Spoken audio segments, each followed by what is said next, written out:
16 teams now begin the road to Lincoln. It's the first night of the high school playoffs. It's game time on YurView from Phelps Field at Omaha Westside.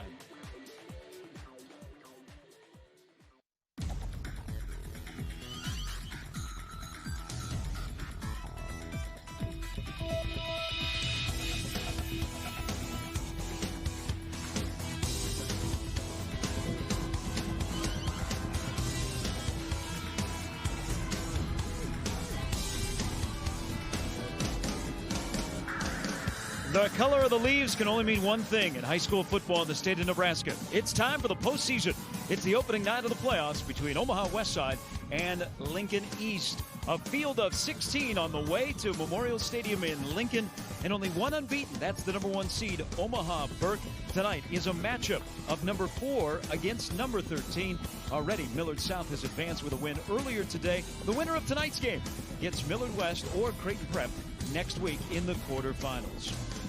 Hi, everybody, and welcome to Phelps Field. Along with John Schreiner, I'm Gary Sharp. Omaha Westside at 8-1. They started the year, John, 8-0 before losing in the regular season finale against Millard South. They've done it with their offense. Lincoln East been a little injury-prone this year, and they'll have more injuries tonight that they have to overcome. They do it defensively at 5-4. Yeah, and I'm calling it the irresistible force against the immovable object, because this Westside offense, as you take a look there, 36.8 points per game, loads of skill position players, tons of speed all over the field. They can get up and down. Lincoln East, on the other side, they're the immovable object. You see 10.5 points a game allowed by that defense. They will absolutely crack you on that side of the ball. They do have a tendency to get a scoop and score or a pick six, and this is a guy that could be a perfect person for that tonight. Yeah, Blake Ingemels, he plays free safety back there in center field. Absolute ball hawk, reads the quarterback really well, and he's got loads of speed. He gets involved in the offense a little bit, but where you might want to look for him tonight is in the return game, because he's a dangerous return man. Speaking of a dangerous return man, the top sophomore in the state of Nebraska. Already this year on Game Time, he had a pick six for a score. He now has an Iowa State offer and lots of interest at the FBS level. It's sophomore Avante Dickerson. Yeah, we talked about it when we saw him early in the year, Gary. Speed to burn. A crazy fast 40 time that he ran at a camp this summer. Already, as you said, holds that Iowa State offer. Still looking for more to come in the next few weeks. Here he is against Creighton Prep. You see him jump that out route, take it in for 6. He gets involved at running back also. If he gets an open space, Katie barred the door. Just watch out. They let him get loose tonight. It's going to be a long one. Warriors Spartans kickoff is next. It's Game Time on YurView Playoff Football.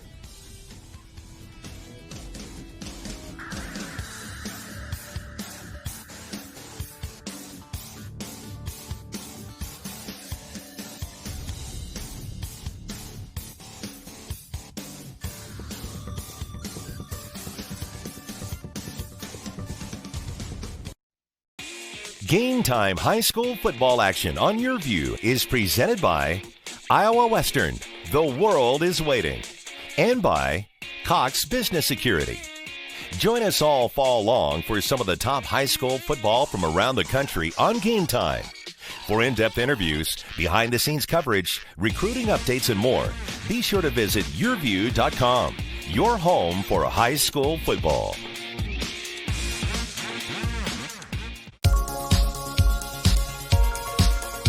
This is Rose. Rose was destined to be different, to be a small business owner. She chose Cox Business because we're different too. We got to know Rose. And while she likes to take risks in the kitchen, we made it easy to keep an eye on safety. It's just another way we do business differently. Cox Business Security Solutions. Okay, it's decision time. I want to take classes I need, spend less time working to pay for them. I want flexibility to transfer my credits. I want to get started now.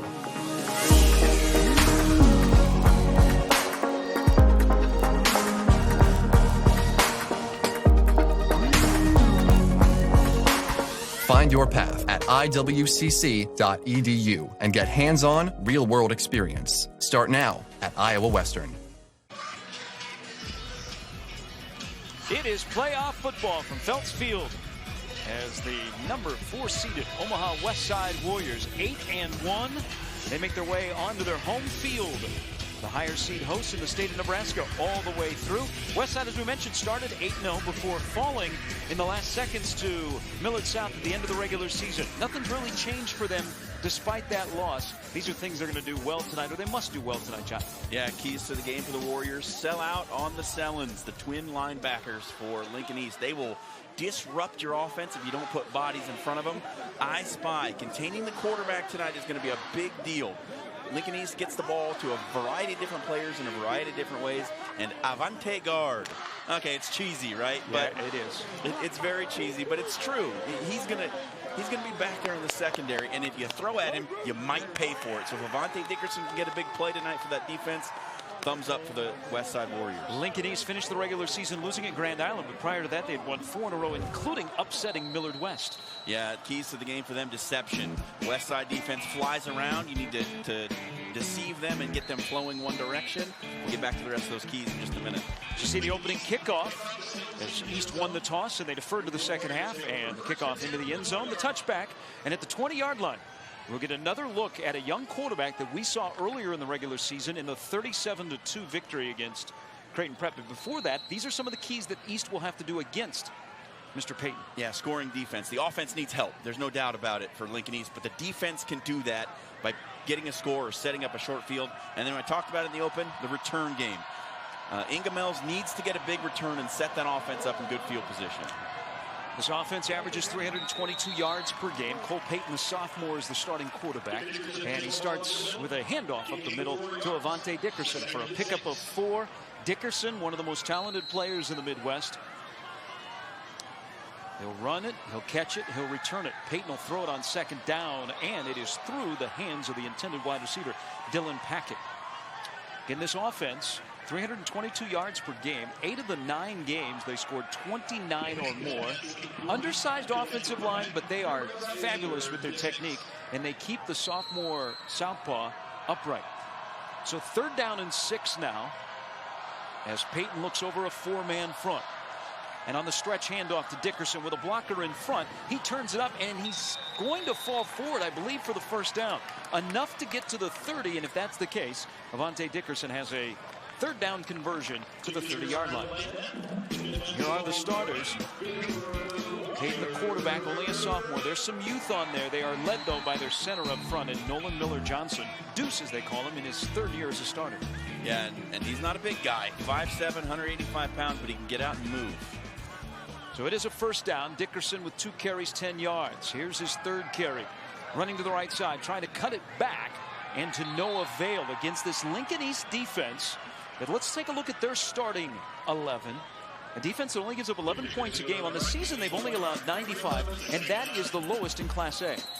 Yeah, they're very, very good. And the one thing that you want to watch out for tonight, Braden Sellen, the middle linebacker, playing with a shoulder brace on. Tore his shoulder up a bit last week. Payton's pass is complete to Packett, and he is swung out of bounds about a yard short of the 1st down. So it'll be 3rd down and short. This is a team that has a lot of injuries. Defensively, as you see Barrett Sellen, we'll talk about that's Braden Sellen.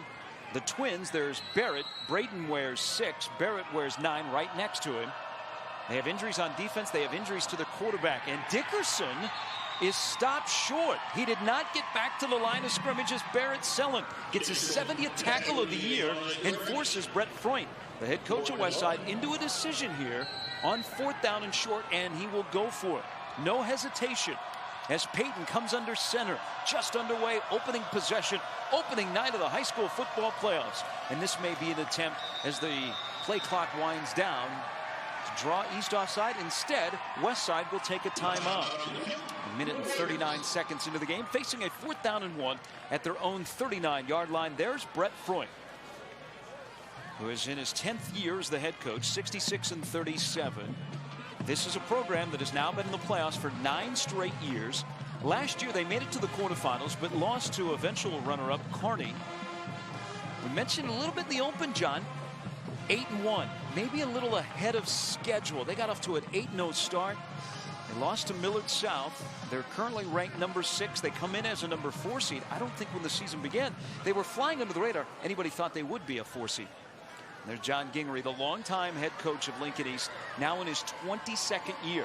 He's not only got a team that is banged up, John is banged up as well. He has a broken right elbow that he'll need surgery on Monday. Had a player roll up on him in practice. Yeah, it's been that kind of year for Lincoln East. And after the timeout, Westside elects to punt the football away, and they do it with one of the best punters in Class A in Yoakum. Kick it into the nighttime sky as we are now into fall, closing in on Halloween. And Ingemels will return it from his own 15. He cuts to the outside, and good coverage downfield by Westside. There were no white jerseys there blocking. There were a bunch of red and black. And so now Lincoln East, for the first time, they will start with a football at their own 19-yard line. And out comes their quarterback, senior signal caller, Devin Beckner, who did not start the year as the starting quarterback. Zach Clausen, a transfer from Lincoln Lutheran, was their starting quarterback. Then he got hurt. Beckner had to go from wide receiver to quarterback, and then he went back to wide receiver after he got hurt. But then Zach Clausen got hurt, and Beckner's back at quarterback. Did you follow all of that? That's the way it's been this year for Lincoln East. I'm going to need a diagram. The snap is over the head of Beckner. Now he tracks it down. He's got to get rid of it. Instead, he'll run it, and he is going nowhere. He's right into the arms of Raul Kolani, who has really come on in the second half of the season. And the loss pushes the Spartans all the way back to the 9 on the bad snap. They lose 10 on first down. Yeah, and Kalani's in there because normal starting outside linebacker Jake Holmstrom went down with an illness this week, so he will not be available. Kalani showing up early in this one in a fill-in role, and there's your quarterback. You notice the cast on that non-throwing arm. Got a broken bone in that left arm. And a left wrist in week 3. He suffered that injury. We're in week 10. So he's dealing with it. And here he tried to flip it on the inside handoff and tackled just outside of the goal line. Caleb Brady in motion. Beckner flipped it to him. The flip was high. Brady had a pause to collect it. And then that Westside defense collapsed. And the first 2 snaps tonight for Lincoln East have resulted in a loss of 18 yards. And it is 3rd down and a long way down Center Street here from Phelps Field. Well, I don't even think that this offense should be concerned about picking up the first down. They've just got to keep this Westside defense off the scoreboard right now and avoid the safety. And this is an offense that 7 of the 9 games they failed to score 30. Got to get out of the end zone. And they do get out of the end zone on the carry by Mothersbaugh. So that's a little bit of room for their punter. But this drive after the Westside punt started at the 19, and they will snap it from their own 3-yard line. And their punter will be in the back of the end zone.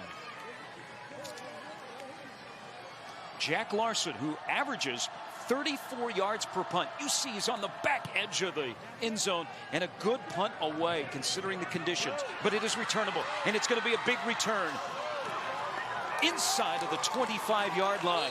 Joe Stegman puts the football at the 23-yard line. So the Westside defense comes up strong, and now Westside has a chance to scratch the scoreboard early on. 8:07 to go here in the first quarter. The offense just can't do that to Lincoln East. They're going to depend on this defense all night long, and when the offense puts them in bad spots like this, it's going to hurt because Westside's going to crack the scoreboard. They just are. They're too talented, and you don't want to make it easy on them. This is also a defense that got gouged a little bit against Millard South in that loss. They gave up 367 points in a 14-13 loss, their only loss of the year. Stegman in motion. Peyton, the sophomore quarterback, under center. Barks out the signals. Hands it off to Dickerson, who has kept it on the ground, and he breaks to the 13-yard line. That's a pickup of 9. He's the only Warrior to carry the ball so far. Look at this quick burst of speed with some improved vision for the sophomore. Well, when he sticks his foot in the ground right there, you see how much ground he covers in a short span of time. Got 10 touchdowns on the year.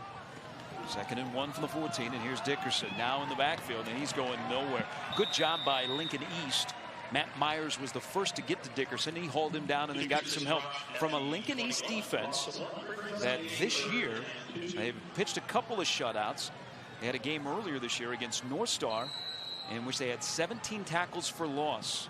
They're very reminiscent to that strong defensive team that a couple of years began the playoffs 5-4. John, they made it all the way to the semifinals with Nebraska scholarship player Chris Walker playing both sides of the line of scrimmage. This time, the handoff, and it's going nowhere. Sam Parsonage, who is back from an injury tonight, couldn't bounce it outside, and it'll be 4th down and short once again for Westside. And they will elect, with Jack Bush, who is a really good place kicker, they'll elect to send him out to try and put the first points on the board. 2 defensive series for this Lincoln East team, and those twins in the middle, Barrett and Braden Sellen, have really shown up. They've made about every tackle out there so far, and that's a big stand from this defense. Bush has 6 field goals on the year. This will be a 33-yard field goal. Straight on, Bush sends it away and through the uprights, and it's 3-0 Westside. So after the defense pushes East back near the goal line, they get great field position, but the East defense comes up strong, and it's 3-0 on the field goal by Jack Bush. Well, that's important for that defense to only give up 3 right there.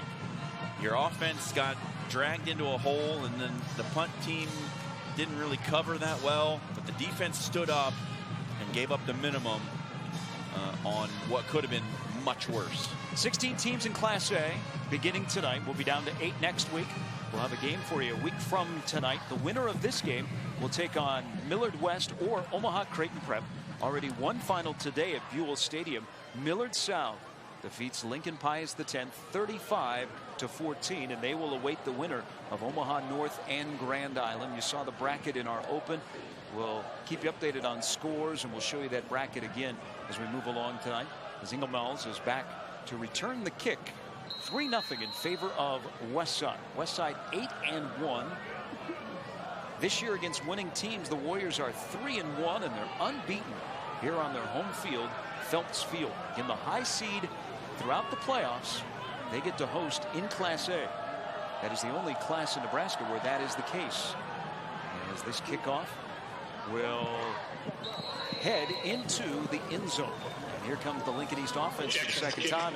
They hope to move the other direction. They were going backwards in their first possession. And here is that offense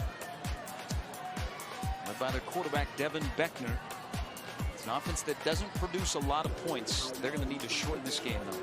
Yeah, I think they certainly are. Keeping the ball on the ground and then using the passing game as an extension of the run game. Passes to the flat and let some of those speed guys get up the field. Beckner, 44 of 77 this year, 584 yards passing. He can also run it as he's in the gun. With that wrist, now he runs the option and he keeps it. And he's going to pick up 6 yards before he is brought down by Brett Curran and Grant Taggy, 2 of the top tacklers on this Warrior defense. Let's take a look at that.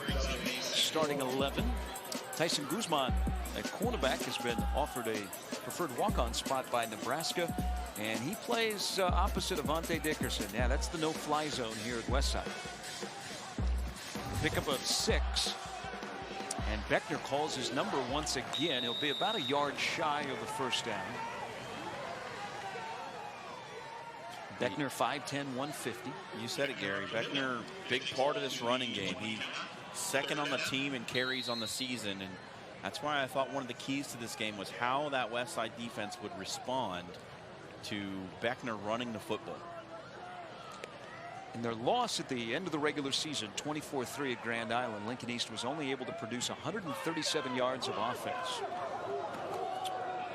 There is a flag down as the run by Mothersbaugh will be short of the first down marker.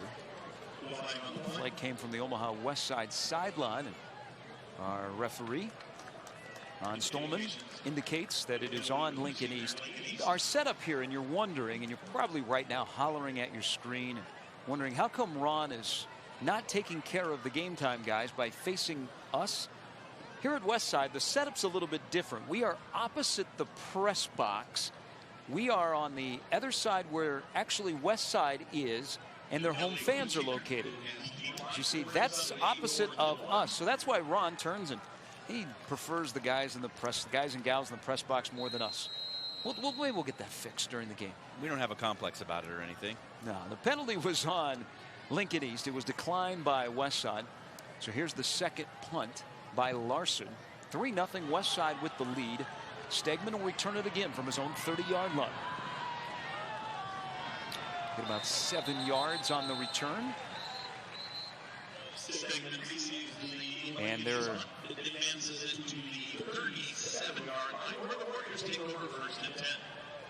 there is a flag down. There's going to be a penalty on Westside that will be assessed after they spot the ball on the return by Stegman. 4:47 to go in the first quarter. Westside 3, East nothing.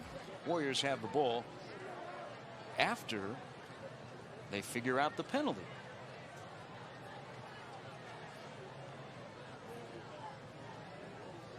See, we can't even read lips tonight. We got to read hand signals.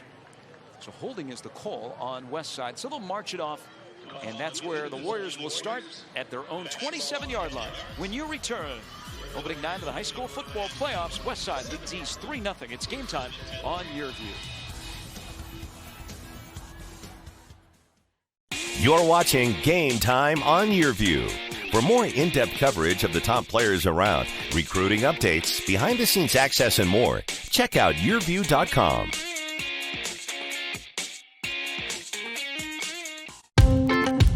Here's to the do-gooders. They're the early risers, the selfless, the forward thinkers, the brave. There are many ways to describe them. We call them family. CHI Health. Good happens here. You're watching Game Time on YurView. For more in-depth coverage of the top players around, recruiting updates, behind-the-scenes access, and more, check out YurView.com.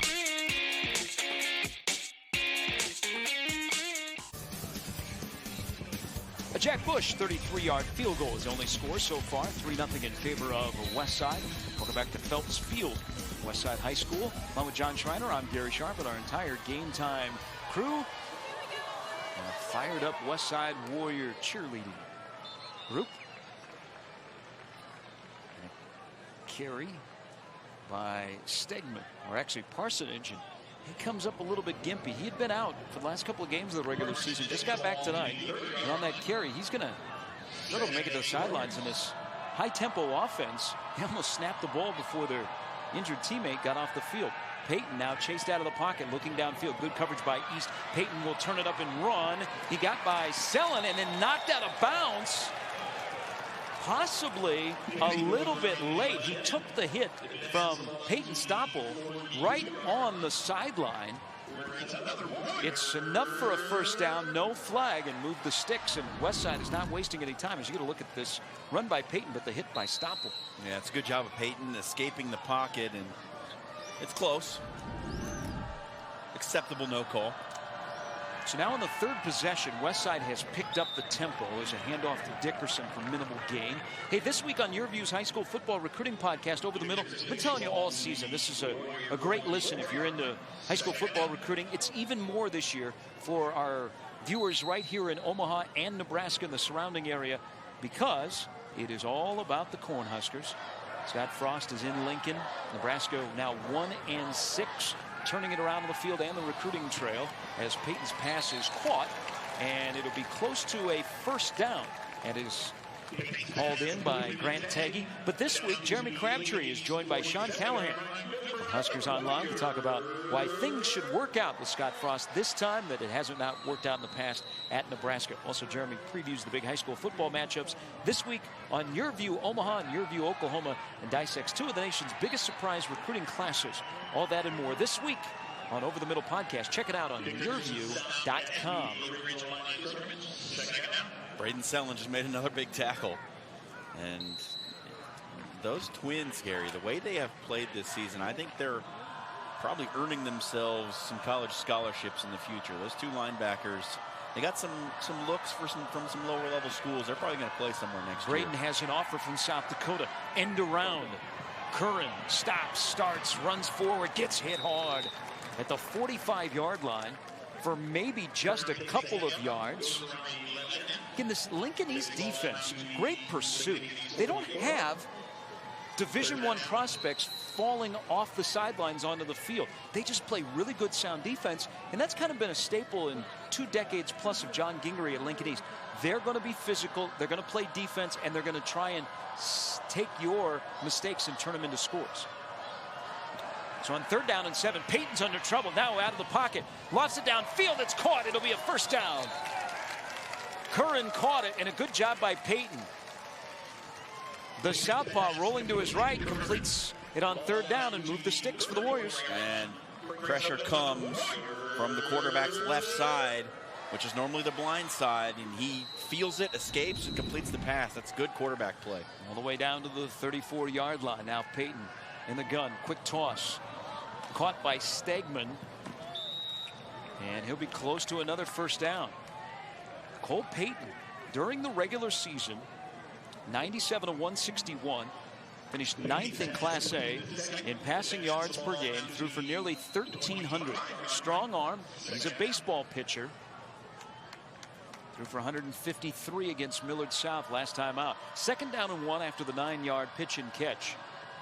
Keep it on the ground to Kalani, and maybe a yard shy of the first down. Well, so far, Gary, Lincoln East is bringing a ton of pressure off the edges. They're just doing everything they can to keep Avante Dickerson from getting to the outside. They're really pressing hard on those edges, which might soften the middle. We've seen Westside run up the middle a lot through this first quarter. We'll see if one of those can pop out the backside. 3rd down and 1. They hand it off to Kalani, and he runs through a Spartan and carries more inside of the 15-yard line. Finally, Stoppel brought him down, but not before 4 Spartans had a chance to stop Kalani behind the line of scrimmage. Not the case. He's got a first down carry, and into the red zone go the Warriors. They bring it again, and Sellen gets trapped inside. Doesn't keep contained as he gets pushed to the turf, which gives Kalani some room to the outside. Yeah, Dickerson's not on the field. Kalani is the deep back. Peyton, a quick 3-step drop, fade to the end zone, and it is caught for a touchdown. There was contact in the end zone, but it was caught for a score by Dylan Packett.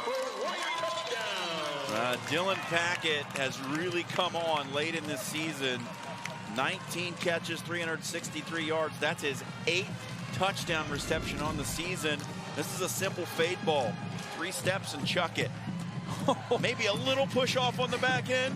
I think so. Yeah, Devin Beckner, who is the quarterback, playing cornerback here, he might ask for some help there. Packett got away with it, and it's a touchdown, and it's an extra point by Bush, and it's 10-0 Westside with a minute to go in the first quarter. That, for Peyton, is his 15th touchdown of the year against only 3 interceptions. We had a great shot of that, and the official that was behind the play may have been blocked, but Packett almost reacted like he thought that he would get the flag. There was no flag. There's a score, and Westside puts it into the end zone for the first time tonight. And here, let's look at this again on the fade from Peyton to Packett. Yeah, pretty blatant. All you can do is laugh about that. I'm sure that Lincoln East side is not laughing like we are up here in the booth, Gary. That was a missed call. Brett Freund, coaching at a program that has won a couple of state championships. They went back-to-back in 81-82. You remember that. That was a run led by the late Dan Young, who went on to be an offensive line coach at Nebraska. Those 2 years, 81 and 82, they finished number 9 in the USA Today poll. Lincoln East, their 2 state titles, 75 and 79. Ironically, they beat Omaha Westside. And that is the last time that these 2 schools have played in football, 1979. And that is amazing considering all of this changing of the districts every 2 years. That has not happened since then. As the kickoff lands in the end zone, the touchback will put the Spartans at the 20. They need something to happen offensively because their defense is starting to play a lot of football here in the first quarter. They'll start from the 20-yard line. They've had a punt twice, a Bush field goal, and now a 14-yard touchdown pass. And there's number 8 on the field on offense, and you're just trying to create something with your speedy guy. Ingamel's out there. Expect him to see the football. And he does, and he's got a lane down the sidelines to midfield, and then he's brought down from behind by Curran. There are people here in the booth, including Frank Reiner, high-fiving John Schreiner. He called that play. I don't know. You know, sometimes you watch film, you see things. That's why we do our homework, Gary. It's a little fake. Ankamels comes around in motion. They give him the toss. He gets to the outside, and this is what he's really good at, going really fast. He's got sprinter speed. He was in the state track and field championships here in Omaha last spring in the 200. Beckner, play fake. Now he's in trouble, and he is going to go down. He was not going to get away at all from Cade Yoakum. And that's another loss back to the 45-yard line as we near the end of the first quarter.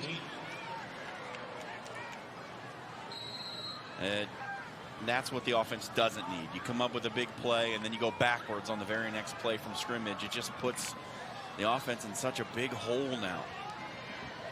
Lincoln East started the year 1-3, then they won 4 in a row, lost the regular season finale against Grand Island. Another high snap, the inside handoff to Engelbels. He tries the left side this time to no avail, and it'll be 3rd down and long when we return for the start of the second quarter.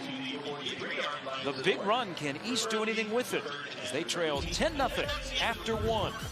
Playoff football on a Friday night. It's game time on YurView.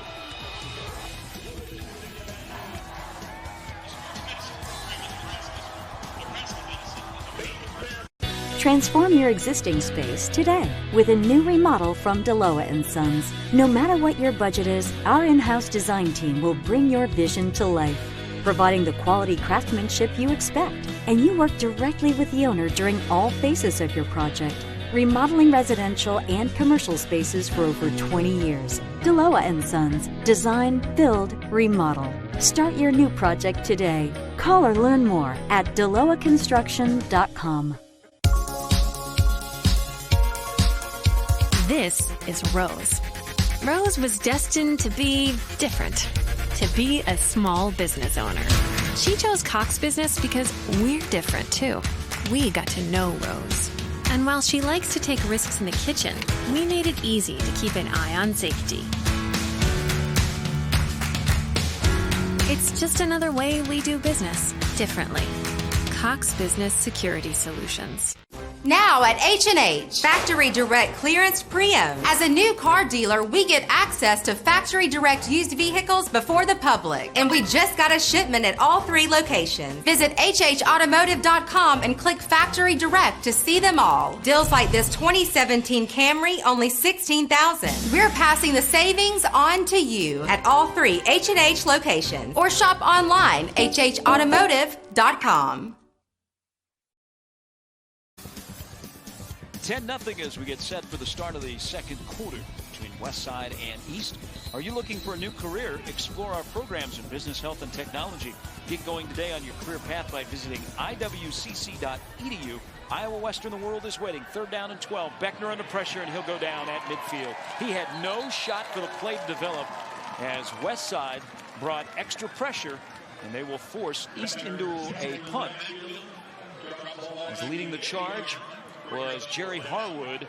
It's a pretty good defensive line that has gotten better as the season's gone along. Last time we saw them, they handled the line of scrimmage against Prep, and here they handled the 5 up front for the Spartans. Yeah, and it was Kalani who came off the edge on the blitz, who really got in there and disrupted it.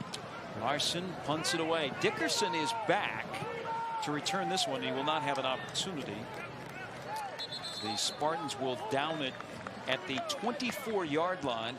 And they need one of those turnovers that John alluded to in the open. Down 10-0. The defense has been on the field a lot. Field goal and a touchdown pass. The touchdown pass occurring on the last possession for Westside. They've had relatively good field position tonight. First night of the high school football playoffs. 16 in Class A make it. Omaha Burke, who is the #1 seed, the only unbeaten in Class A, a really good draw. Burke has never won a state title.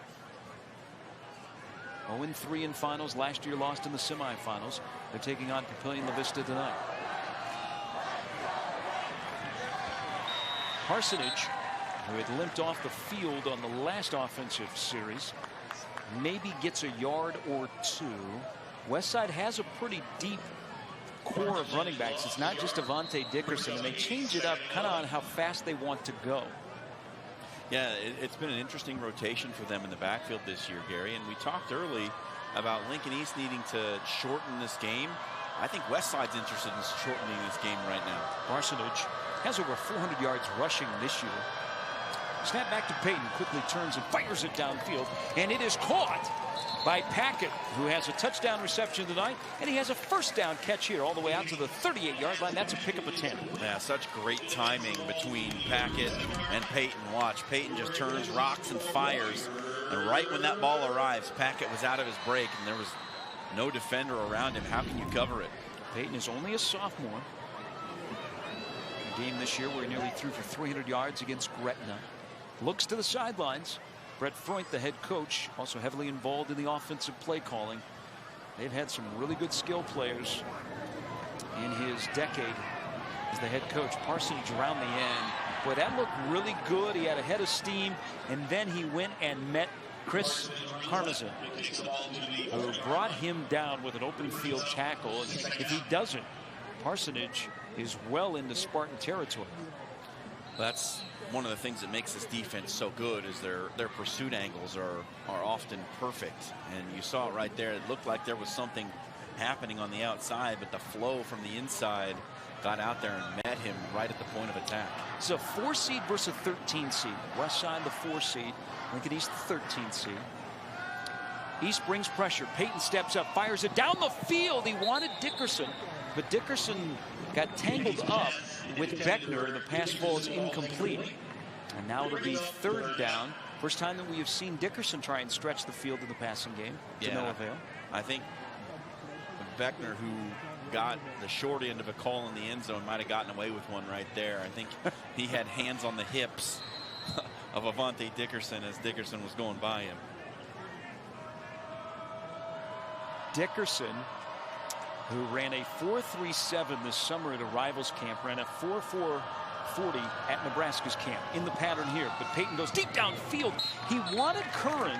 He threw it into coverage with Sellen in front of him, and it is incomplete, and Lincoln East forces a punt. How about the coverage by the big fella?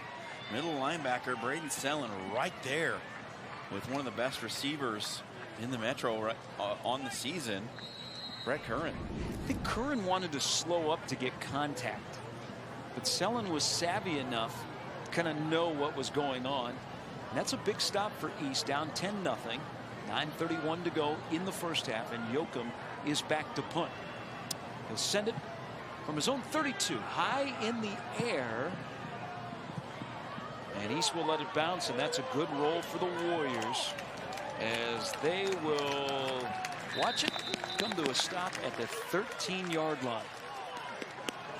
And what we've seen so far, Gary, is it's just going to be very difficult for this Lincoln East offense to drive 75, 80, 85 yards down the field.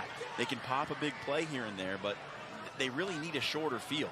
And that's where that return game comes in. They're going to have to get something going in the return game, and right there in the middle of your screen, 8's back in there on offense. He had the long run on the last series, but East could not do anything with it. They had to punt the football from midfield.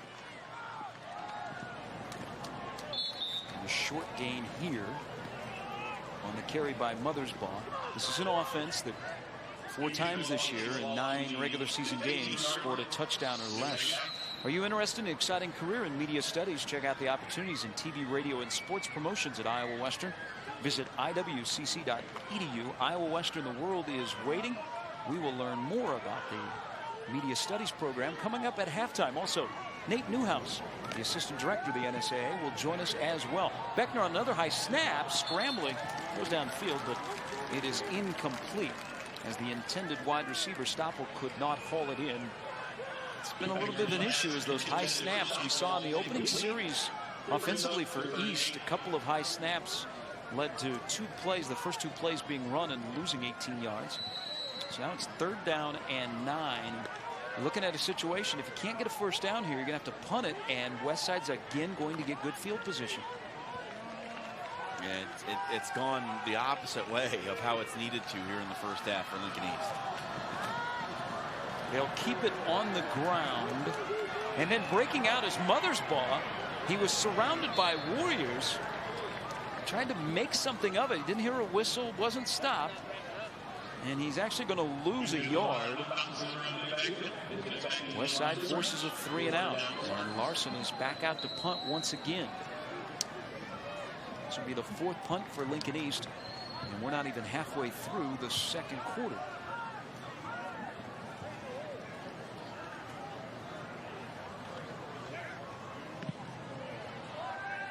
Dickerson comes up on it, collects it at the 42, and he immediately is hit and goes down on a good special teams tackle by Trevor Anderson. Dickerson gets loose. That's not good news there. Anderson stopped him in his tracks. A great field position for the Warriors. They'll start at the Lincoln East 39. You know, John Gingery told me before this game, Gary, he said, if we punt, that's okay. I don't think he had envisioned this, punting all 4 of their first 4 possessions. I don't think he's going to think that's very good. Now we'll ask his defense to put up a wall once again. 10-0 in favor of the Warriors.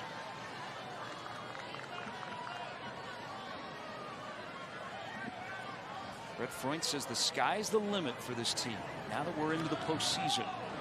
Payton keeps it, lunges forward for maybe a yard.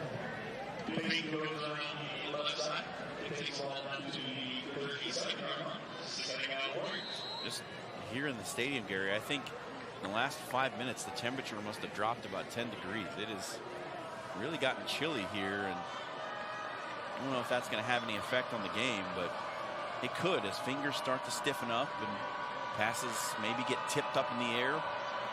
Kickoff temp at Phelps Field, 46 degrees. No wind to speak of. Curran out in the flat, and great defensive play on the open field tackle. Inglemel's upended Curran, and it'll be 3rd down and long once again. And this is where he shines on defense, is coming out of deep in that defensive backfield up to make a tackle, and he did it right there again. And that win over Millard West, he had 2 interceptions in the last 90 seconds. Payton to throw it on 3rd down, looking deep. His pass is complete, and it looks like from here it's going to be enough for a 1st down to Parsonage. So the sophomore converts another key 3rd down pass. That's good poise in the pocket by Payton. You see him, good protection, holds, waits for that defense to just sag a bit back, and hits the underneath man for the 1st down. Didn't have much room. Caleb Brady was all over Parsonage, but just enough for the 1st down. East brings pressure, and they swallow up Parsonage.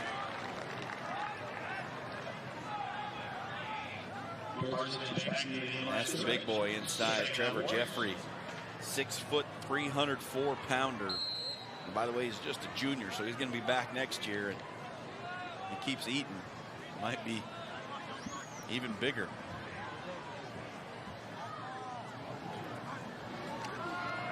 Payton turns, fires, and completes another pass.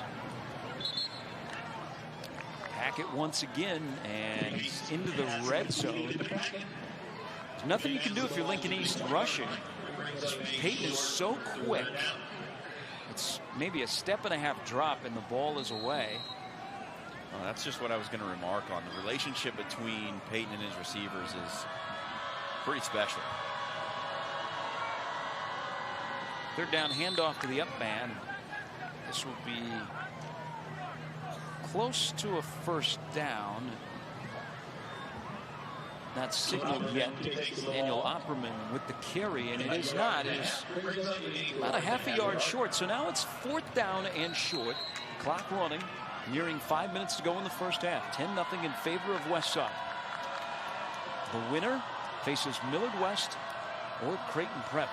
If Westside wins, they play another home game. Payton just pushes the pile forward, and he has a 1st down.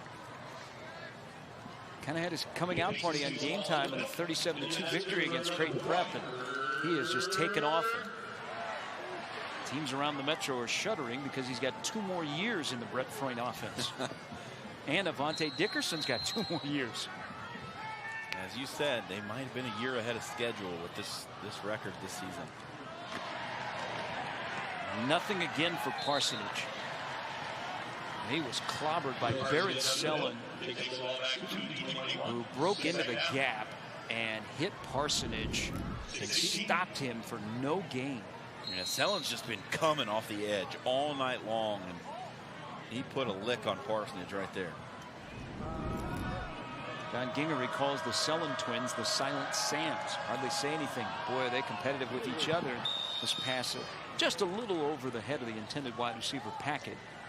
And here we go again, 3rd down and 10. The Sellens, that is Barrett in your picture. That is Braden. Their mother is Janet Cruz, who is now a physician in Lincoln. She is one of the best Nebraska volleyball players of all time, and actually this fall she was elected into the Nebraska High School Hall of Fame. Their father is Dan, who started at safety at UNO when they had football. They'd like to play together at the next level. They both are seniors, and Peyton goes down. For the first time tonight, the pocket was dirty. And a big 3rd down sack by Lincoln East. And Karmazine, good edge rush on this one. You're going to get a look at it, top of your screen. Look at him.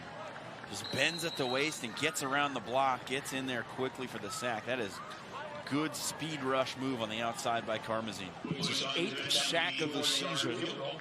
And now Jack Bush, who has already hit a 33-yard field goal, will attempt a 40-yard field goal. It would be his longest of the season. Snap back, the hold, the kick is up, and the kick is good from 40.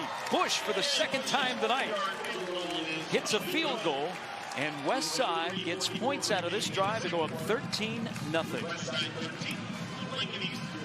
From 40 away, a career long for Jack Bush. Westside leading 13-0 with 3:44 to go in the first half from Phelps Field. It's game time on YurView.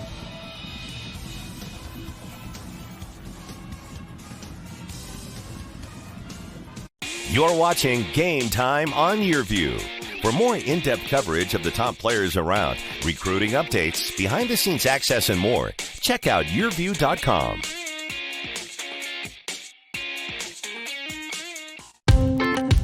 Here's to the do-gooders. They're the early risers.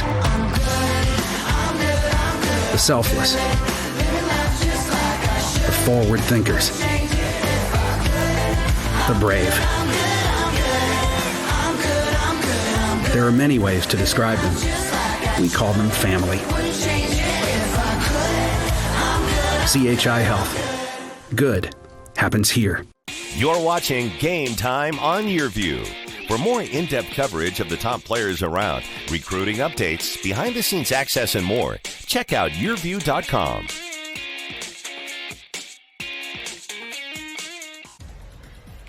The opening night of the high school football playoffs. All around the state. Class A, Class B, C1, C2, the 8-man football played last night. Our game, 13-0. Westside now with the lead. Already today, Millard South has defeated Lincoln Pius X 35-14. Burke has jumped on top of Pavilion La Vista 7-0. And a showdown in Lincoln where there are 4 Lincoln teams that are in the Class A bracket. Lincoln Southwest and Lincoln Southeast are tied at 7. East needs points. Omaha North on the road. They lead Grand Island 14-0, the defending Class A champions. And Lincoln East is going to start with some poor field position once again. Caleb Brady couldn't get much on the return. We will have another playoff game for you next week. Well, for Lincoln East, we need another big play for this offense to get them out of this end zone and just to flip the field, Gary. Give themselves a little breathing room. They've been down in the shadow of their own goalpost throughout the first half. They've kept it on the ground. Inglemells is not going anywhere. Iowa Western has the career choices that fit your busy schedule. Come to campus, study online, or enroll in evening classes now. Visit iwcc.edu. Iowa Western, the world is waiting, was over in Council Bluffs this past weekend. There is all kinds of activity on campus, and the new athletic student facility, the indoor complex, is going up. It's been a good fall in athletics for Iowa Western, and there is a flag as on the pass, one of the rare passes here in the first half. Zachary Clausen began the year as the quarterback at 6'6", couldn't corral the toss by Beckner, and there was a reason why. He was being gaggled a little bit, pushed around. On Stallman, our referee. Pass interference on Westside. Hey, right now for Lincoln East, any way you can get it. Just move the ball up the field a little bit. 15 yards is 15 yards. And Zach Clausen has a shoulder injury. I was telling you, if you're wearing a Spartan logo on the side of your helmet, you probably have a shoulder injury tonight. Zach Clausen is somebody they were really relying on, but he just hasn't been able to stay healthy. So you're going to see him periodically like he did there. Another high snap. Beckner on RPO keeps it and gets maybe a yard, maybe it lost a couple of yards. Clock continues to run. East down 13-0. They haven't been able to string much together offensively. They had a long run by Ingemels. They got him out to midfield, but then they were forced to punt. Their defense, for the most part, has played how we thought they would. Coming in, they had given up the fewest points in Class A, 95 in 9 games. Here it's 2nd down and 12. Beckner to throw it. Lobs it deep down the field for Clausen, and Clausen trying to come back for it. Had to push the Warrior defensive back out of the way. Contact, flag is down. Will this be another pass interference call on an intended pass to Zach Clausen? Ball kind of hung up there. Tyson Guzman was back, and he's going to be called for pass interference. So that's been the best offense right now for Lincoln East. No doubt. Just keep chucking it, man. Move it 15 yards at a time. We'll take another look at this. What a weird play, though. And you see Guzman's just got his hand inside the jersey there of Clausen and drags him down to the front. That's called, but the push-off in the end zone on the touchdown pass was not. Another high snap. Beckner holds it in. Hands it off to Ingemels. He can't go anywhere. They just correct that. On the carry was Mothersbaugh. And on the tackle was Grant Taggy, who is one of the top tacklers in the Class A rankings this year. And 2nd down and 10. And it was Dan Opperman who got in there from his middle linebacker spot and just blew the thing up. He blew up the lead blocker, and then there was nowhere to go. John Gingery has all 3 timeouts. Beckner, pass caught for minimal gain. The high toss, Sam Vernon went up to catch it, and then Avante Dickerson just immediately hogtied Vernon and brought him down. Well, this is such a dangerous pass. You float a pass out to the flat against 28 in red and black. You take your life into your own hands, because he will yank that thing and you're not going to catch him. He's got a 34 1/4 vertical jump, does Avante Dickerson. It was matched up man-to-man on the bottom of your screen. Beckner doesn't look that way. Throws another high pass, almost intercepted.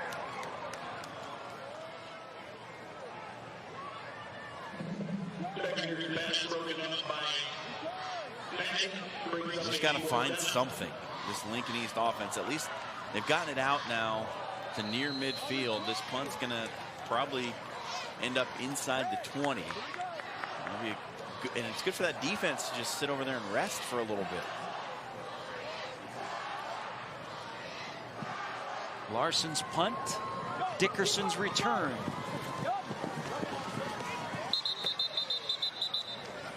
Not much for the talented sophomore, but 51 seconds, 2 timeouts for Brett Freund in this Cole Payton-led offense. Already up 13-0. We'll see if he elects to sit on it or try and stretch the field. The Reavers are back in action this season. You can follow Iowa Western's championship sports teams, including football, volleyball, and more at GoReavers.com. Iowa Western, the world is waiting. Iowa Western football ranked number 3 in the JUCO polls, number 5 in volleyball, number 5 in women's soccer. Basketball will be starting shortly as we near the end of October. And near the end of the first half, been all West Side, leading 13-0. A couple of Jack Bush field goals from 33 and 40 yards, and then a Cole Payton touchdown pass, his 15th of the year. To Dylan Packett. Payton turns, tosses it again. This time he finds Stegman, who races up the sidelines, gets out of bounds, stops the clock. That's a pickup of 10. Stegman's another weapon on this offense. I like Stegman at the wide receiver spot, and he's kind of flies under the radar. You don't hear much about the number 12 in red and black, but if you don't pay attention to him, he'll get you. East shows a 4-man front. Payton turns, pump fake, now drops it off. Wanted it out of the backfield, but threw it into the field turf. Wanted Dickerson, so that'll stop the clock, and now it's 2nd down and 10. Well, that was one of the things to watch for tonight, Gary, was how would this undersized offensive line hold up against a really strong defensive line for Lincoln East. And so far, you got to give probably a B+ to A- grade. They have given up 1 sack, but Payton's been clean most of the night. Offensive line that returned 3 starters from the quarterfinal team last year. Payton's pass is caught out at the 40-yard line by Stegman. They'll move the sticks. In 2 timeouts remaining for Westside. It's Joe Stegman, who's a 2-sport athlete. Catches that pass. Payton and Stegman both played baseball in the spring for Bob Greco and that great Westside Warrior baseball program. Payton steps up again. Got rid of it to Parsonage. He avoided the initial tackle. Now into the open field up near midfield. Lunges to the 49, short of the 1st down. And a timeout is taken by Westside with the clock at 18 seconds. And remember, you got Jack Bush, who has already hit a 33-yarder and a 40-yarder. That's a weapon that not a lot of high school football teams have. Yeah, and you're out near midfield right now. So realistically, you need another probably 25 yards to have a shot. You might 22, 23 yards. You might be on the edge of his range. We saw that 40-yarder got through with about maybe 5 yards to spare. So they can hit one more play for about 15, 20 yards. They might be in business. Boy, if you're a defensive team and you've only seen Cole Payton in this passing game on tape, now you've seen it in person for a first half. Is there anything you can do? I mean, they get the ball out quickly. No, and that's what I was saying earlier about the relationship between Payton and his receivers. They have great timing, the routes. I mean, tell me, as a whole, another receiving core that runs better routes than this bunch. And good pass catchers. Yeah, they make hands catches, and they're pretty good after the catch. They're not, you know, Shane Daly and Xavier Betts, but they're good enough. They added a second to the clock. Doesn't matter. Payton completes another pass. And Curran races to get out of bounds. So now the ball is at the 40 of Lincoln East. That play only took 5 seconds. Bush just hit a 40-yard field goal. So if you're doing the math, you got to be at about the 20 to 25-yard line. They got about 20 more yards to go. They have 1 timeout remaining. 4 wide receivers. Dickerson is at the bottom of your screen. Payton looks that way, steps up. Now he's chased out of the pocket. He's racing towards the sidelines. He gets a block, and then he is inside of the 30. Nice downfield block by Parsonage. Allowed Payton to get a couple of more yards, steps out of bounds, but now 6 seconds to go. Westside is going to take a timeout. They're going to put the ball at the 30. Well, you'd like him to just get out of bounds right here and save the seconds. Get out of bounds, and then you might have had 7, 8 seconds, and perhaps you can run another play with a timeout, and now you don't have any. And you're looking at approximately 48 yards. Have they spotted where the 28-yard line? So, yeah, 45-yard field goal here for Jack Bush is probably on the outer limits of his range. So instead, do you let Peyton, who does have the arm strength, throw it to the end zone? You got a Dickerson who can jump. Yeah, I think, you're up 13-0. You're probably playing with house money here. You might go ahead and make that decision to fire the Hail Mary and maybe throw Tyson Guzman out there, who's got some height and some leaping ability. Let him go up and get one. First night of the high school football playoffs. The weather tells it's fall. Good crowd on hand. Everybody's bundled up. And they are going to attempt a field goal. This will be a 45-yard field goal attempt by Jack Bush. He just hit a career-long 40-yarder. This is straight on. There's no wind whatsoever. Bush from 45. It is up, and it is no good. Lands short and leaves a second on the clock. Bush's 45-yard field goal falls just short. Again, in that situation, up 13-0 with 6 seconds left, I don't think there's really a wrong decision. You probably could have run out the clock with a throw to the end zone, but Lincoln East has shown you no ability to get down the field, so you're probably feeling good about going either way there.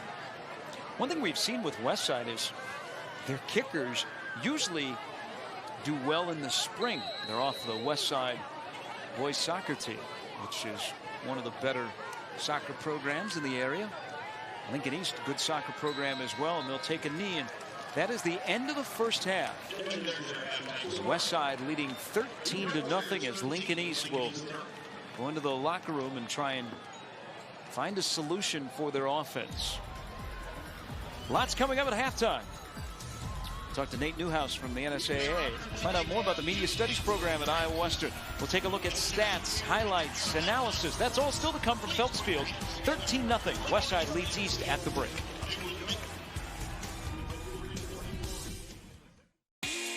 The Gigablast halftime show, powered by Cox, is presented by Iowa Western. The world is waiting. And by Cox Business Security.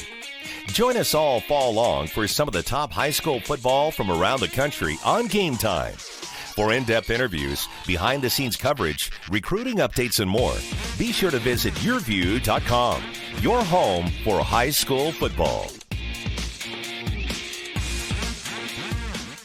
Okay, it's decision time. I want to experience a 4-year college in 2 years. I want to live on campus but get to my career faster. I want to get started now.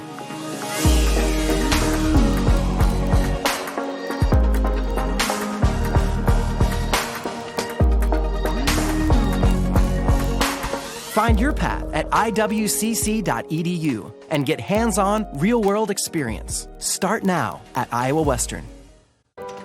You're the decision maker, weighing every option to make the smartest choice. That's why you start with Nebraska Medicine, an entire network of top providers working together to keep you healthy. From extraordinary primary care to world-leading research and treatments, so you can be confident everyone's health is in good hands. The state's most comprehensive care in 19 locations. Nebraska Medicine. It starts with a hardwood fire, creating embers that produce just the right amount of heat. Delicious food prepared fresh from scratch. From an open kitchen, entrees that satisfy every palate. Wood-fired to perfection. Experience flavors like no other. Timber Wood Fire Bistro, Countryside Village. You're watching Game Time on YurView. For more in-depth coverage of the top players around, recruiting updates, behind-the-scenes access, and more, check out YurView.com.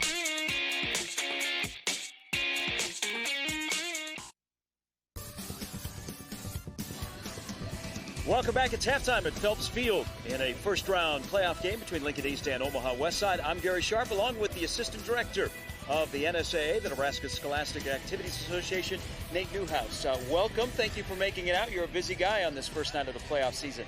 Yeah, I am. Like any of us are. It's an exciting time of year, beautiful weather, so it's fun to be out and about. You're in charge of a lot of different things, and one of them is scheduling, and football is a main component of that.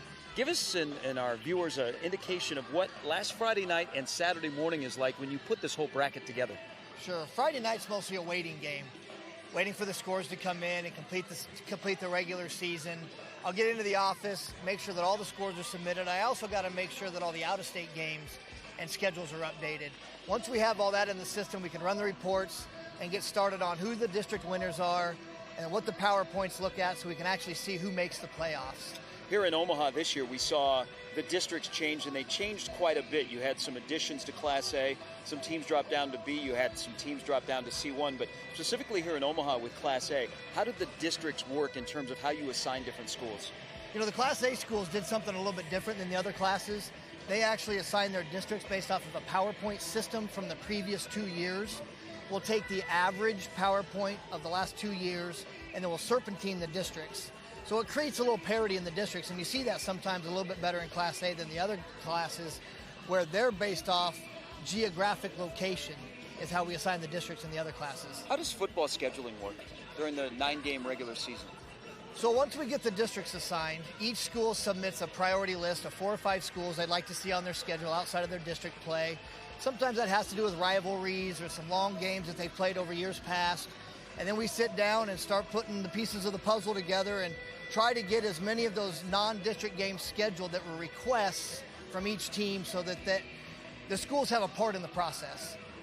As our viewers have seen and viewers across the country have seen the games all season long here on Game Time, they see the participation numbers up, the talent on the field is up, the coaching is really good, the stands are packed. Why do you think Nebraska is ahead of some of their counterparts in terms of participation numbers and the way the game is going in this state? I think the powers that be, like you said, everybody that's got a vested interest does a really nice job of advocating for the sport. The NSAA certainly does, the coaches certainly do, the athletes and the parents certainly do. We work really hard to make this game safer, and you've seen some rule changes that address those issues. You also see things in preseason with practice limitations, heat acclimatization. So as much concern as there is right now about the game, I can honestly say the game's never been safer. Where in your particular instance in this state of Nebraska, where do you like that this state has made a movement towards safety? Well, you've seen a lot of the districts go to purchasing the best possible equipment for their players. They do a great job of attending clinics, and they teach their kids really well. I think when you sit down, if you watch the game closely, you see a good game of football being coached and played. Well, we appreciate it, Nate. Thank you. Appreciate it. Thanks for having me. Nate Newhouse, the assistant director of the NSAA here at halftime at Phelps Field. Back with more. We got stats, we got highlights, we got much more, and the second half, of course, is around the corner. Lincoln East and Omaha Westside. It's Game Time on YurView.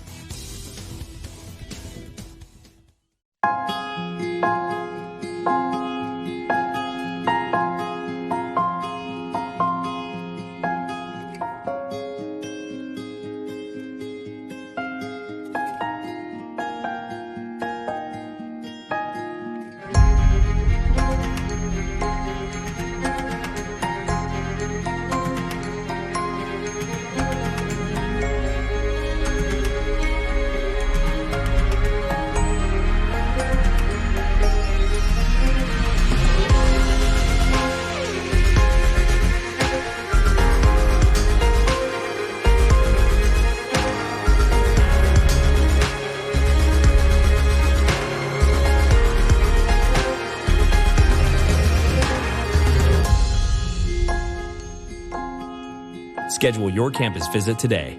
Iowa Western. The world is waiting.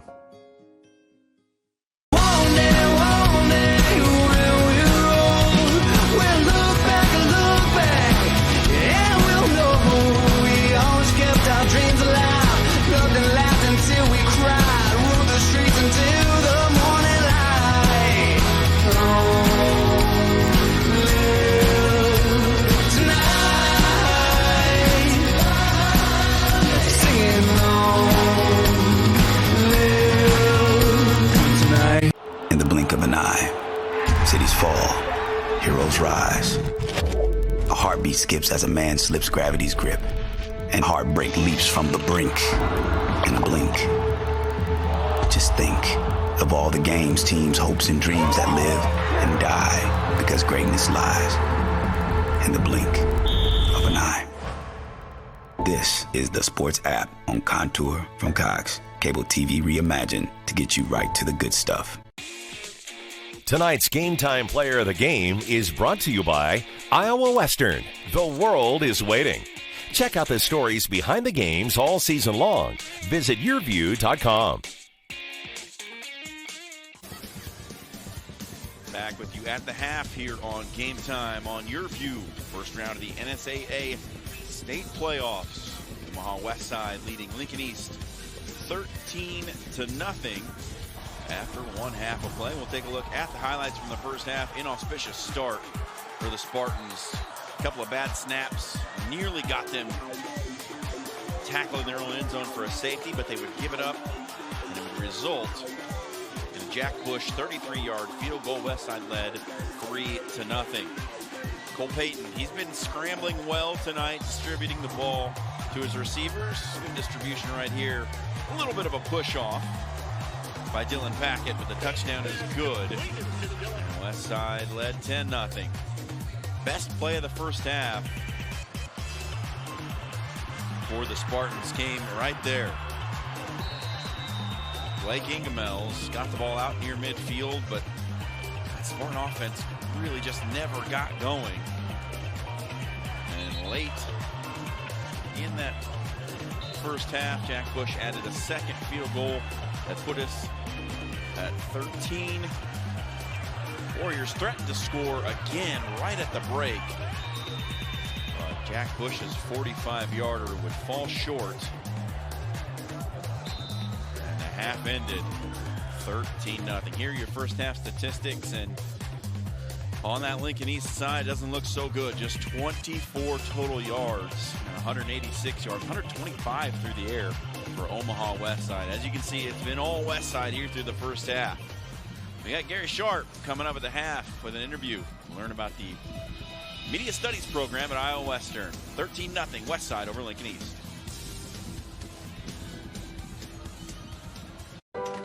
You're the decision maker, weighing every option to make the smartest choice. That's why you start with Nebraska Medicine, an entire network of top providers working together to keep you healthy. From extraordinary primary care to world-leading research and treatments, so you can be confident everyone's health is in good hands. The state's most comprehensive care in 19 locations. Nebraska Medicine. Hi, I'm Van Deeb. I've been in the real estate business for over 35 years, helping buyers and sellers all over Omaha. Now I have a new, exciting, innovative program that will help you sell your house fast and get cash in your pocket in just 7 days with no fees, no inspections, and no repairs. If I don't buy it, I'll sell it for you. It's that simple. Just check it out at DeebBuysHousesFast.com. That's DeebBuysHousesFast.com. It starts with a hardwood fire, creating embers that produce just the right amount of heat. Delicious food prepared fresh from scratch. From an open kitchen, entrees that satisfy every palate. Wood-fired to perfection. Experience flavors like no other. Timber Wood Fire Bistro, Countryside Village. This is Rose. Rose was destined to be different, to be a small business owner. She chose Cox Business because we're different too. We got to know Rose. And while she likes to take risks in the kitchen, we made it easy to keep an eye on safety. It's just another way we do business differently. Cox Business Security Solutions. Halftime here at Phelps Field, where Omaha Westside leads Lincoln East. Along with Casey Richter, I'm Gary Sharp. Casey is the program chair of the Media Studies program at Iowa Western, and a program that is getting a lot of acclaim. Why? Well, our media programs are amazing. That we have, not to toot our own horn or anything, but we have really incredible equipment, really top of the line stuff. And the cool thing about what we do is we make sure that students get their hands on equipment right away. So week 1, if you're a video student, you've got a camera. Week 1, if you're a radio student, you are in the studio, you have access to all of that. And so you're doing things, you're making things, because we want to create a culture where people are making, not just memorizing. One thing we see being here on the Game Time crew, we have a lot of Iowa Western graduates. You're welcome. Not only here on our crew, but throughout the media field in Omaha. Yes, you do. And we really pride ourselves on trying to get students opportunities. They have to, of course, earn those opportunities and do with them what they will, but we try to make sure they have every door open for them and that they have the skills that they need to succeed in those positions. Why do you think they're ready to step into radio, TV, or any other medium in Omaha, Council Bluffs out of your program? Well, our majors don't have a lot of general studies classes. We really make sure that everything is super hands-on, very tailored, and we make sure that we check in with all the people who work in this profession professionally, and they can tell us, what do we need right now? What do you need to be teaching your students? And we take that advice every semester, every year. As we see, one of our cameramen is a student from Iowa Western. If somebody was considering media studies at Iowa Western, what advice would you give them? Well, first they need to go to the website, iwcc.edu, and check out everything that we have to offer. Again, with media studies, we've got television, sports, and radio, but all of those tracks, we start with a common semester, so you can kind of know, I want to do media, but I'm not sure which one. Get in here and experience all the things that we have to offer in that first semester, and then we'll help you tailor your journey. Casey Richter, Program Chair of the Media Studies Program at Iowa Western, thank you very much for coming out tonight. You're so welcome. iwcc.edu for more information. Second half is coming up next. Westside leads East 13-0 from Phelps Field. This is Game Time on YurView.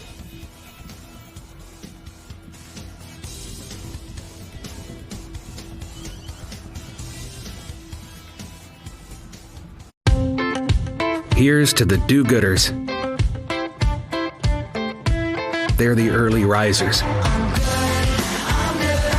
the selfless, the forward thinkers, the brave. There are many ways to describe them. We call them family. CHI Health. Good happens here. Now at H&H, Factory Direct Clearance Pre-Owned. As a new car dealer, we get access to Factory Direct used vehicles before the public. And we just got a shipment at all 3 locations. Visit hhautomotive.com and click Factory Direct to see them all. Deals like this 2017 Camry, only $16,000. We're passing the savings on to you at all 3 H&H locations. Or shop online, hhautomotive.com. You're the decision maker, weighing every option to make the smartest choice. That's why you start with Nebraska Medicine, an entire network of top providers working together to keep you healthy. From extraordinary primary care to world-leading research and treatments, so you can be confident everyone's health is in good hands. The state's most comprehensive care in 19 locations. Nebraska Medicine. Okay, it's decision time. I want to experience a 4-year college in 2 years.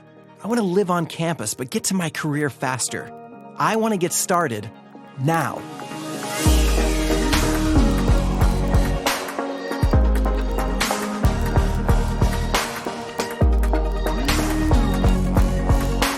Find your path at iwcc.edu and get hands-on, real-world experience. Start now at Iowa Western. Tonight's Game Time Play of the Game is brought to you by Cox Business Security. Check out the stories behind the games all season long. Visit YurView.com. Back with you just ahead of the second half kickoff. Omaha Westside leads Lincoln East 13-0 in the first round of the NSAA playoffs. Let's revisit some of those keys that we set out for you at the start of this one. We will begin with the Lincoln East Spartans, and virtually nothing has gone right for that offense. And the deception, they've tried it. They've tried some motion out of the backfield, and Ingemel's got a good run out to midfield, but really nothing else going. Just 24 total yards in that first half for Lincoln East. Scoring defense, they haven't come up with anything. The defense has been good, but they have not helped the offense setting up a short field or anything of the sort. And then the return game, again, what can you say? They haven't gotten anything in that department either. They just need some good things to start happening. They've played most of the game in their own end of the field. For John Gingery and company, you might have to bust out some new wrinkles. Throw in a trick play, double pass, a reverse, a little hook and lateral, anything. Just something to get that defense thinking a little differently. And now we'll take a look at the keys for Westside that we set out at the beginning. Sell out on the Sellens. They've done a decent job. Barrett Sellen's been coming off the edge on blitzes a lot, and he's been blowing up the running plays, but that's kept him out of the pass defense. I Spy, they've really bottled up the quarterback run game. It's been almost non-existent for that Lincoln East offense in Devin Beckner. He's had no room to run, and Avante Dickerson, I said I thought I needed him to make a big play on defense, and it hasn't really been necessary. He's been good. He's locked down his receiver for most of the night, but it hasn't been a key to this game. That's kind of been the chatter on the sidelines or down on the field is, how is Lincoln East going to score? And that's coming from Lincoln East people. Well, it's a good question, because they've run maybe one play across the 50-yard line in the first half. Gary, it's not been very good at all from their perspective. 19 yards rushing and 5 yards passing in the first half. Are they saying the same thing over at Bellevue, where Bellevue West leads Kearney 2-0? They've at least outscored the Dodgers and the Red Sox in Game 3 of the World Series, where the Dodgers are up 1-0 on a Jack Peterson home run. But that's not a score that I thought I would see at halftime, 2-0. No, and you know, this one here, we thought it would be low scoring, but I think we both believed that Lincoln East would put a few points on the board against this Westside defense, but they have shown not even a threat of scoring anything in this one. 2 years ago, Lincoln East lost in the semifinals to Omaha North. They beat Southeast. They beat Burke. That was a team built on defense then. Well, probably for them to have a shot here tonight, they'll have to pitch a shutout in the second half. They will get the football to begin the second half, and they have been void of solid field position. Before we go any further, Gary, this is still only a two-score game, however. 2 plays can change the complexion of this game immensely. And they'll start at the 20-yard line, and that's really a credit to their defense. Is forcing 3 instead of 7. Devin Beckner is back out there. It's, again, a Lincoln East offense that coming in, they only average 167 yards per game on the ground, 90 through the air. 24 yards in the first half that is not good enough at all. That included some negative yardage on their opening possession. They almost ended up in their own end zone. And this opening carry of the second half is not going anywhere. And, you know, then you start to slide over a little bit as Grant Taggy makes a tackle. Taggy is in the top 10 in tackles in Class A now with 85 plus. But the Westside defense, the offense gets a lot of attention, and rightfully so here at Westside. But the defense is a big reason why they're in this position. Because remember last year, against teams that were playoff teams, they would give up 30-plus points a game, and their offense would have to score 42 to win. As Beckner's going nowhere, and it's going to be 3rd down long for Lincoln East. They really worked on that in the offseason, and they've been better defensively, and as a result, they're 8-1. Now, when you give up 62 in a game like they did last year against Bellevue West, they scored 73. That'll skew the numbers a little bit. But they knew coming into the season they had to be better defensively. They have been. They're 8-1. They're number 4 seed. And right now they're pitching a shutout a minute into the second half. And it is 3rd down and 7 for this Lincoln East offense. 27 total yards of offense, and Beckner is sacked. Kalani on a blitz. Never saw him. And how about Raul Kalani? Gets the chance to start due to the illness by Holmstrom. And he has had a little coming out party here tonight. Look at this. Off the blitz, Kalani, bang, right in the backfield. No chance. So you factor in that loss. Puts Lincoln East at 21 yards of total offense. As Larson, another punt. Dickerson calls a fair catch right at the Westside 49. Fabulous field position for this Cole Payton-led offense. And you get a sense that Brett Freund doesn't want to mess around anymore. He would like to put the ball in the end zone. And another score would seem like out of reach for Lincoln East if the way they are performing offensively here in this game. 6 possessions and 6 punts for the Lincoln East offense. Last year, Lincoln East went 3-6, and they had a plethora of injuries. This year, they're in the playoffs at 5-4, and still with a plethora of injuries that have plagued them all season long. From the 49-yard line, first series for the Warriors. And a handoff to Dickerson, racing around the end. He cuts to the outside, and here goes that sprinter speed. Knocked out of bounds by Sellen. Or Ingemels came over and was able to knock Dickerson out, and barely. Dickerson had visions of stepping into the red-colored end zone. Well, it's a great block by Nolan Miller-Johnson to block the strong safety Peyton Stoppel coming downhill trying to stop the run of Dickerson. That's what sprung him. Dickerson right up the middle, maybe a yard or two. Vontae Dickerson, only a sophomore. A couple of weeks ago was offered by Iowa State, his first FBS offer. He's got all kinds of attention, including the in-state school in Nebraska. Since we were last with you, Xavier Watts, the talented wide receiver from Omaha Burke, received an offer. Peyton rolling out under pressure, fires into the end zone, wide open, touchdown. Trevor Barajas completely forgot about in the back of the end zone, and Peyton rolling out found him and zipped the ball in for his second touchdown pass of the night. Well, they get in that full house backfield and just sneak the tight end back in there. Lincoln East loaded up to stop the run, and a little bit of deception by Peyton and a good pass. Bush in to try and make it 20-0. And he does. Westside scores on their opening possession. Peyton's second touchdown pass to Barajas.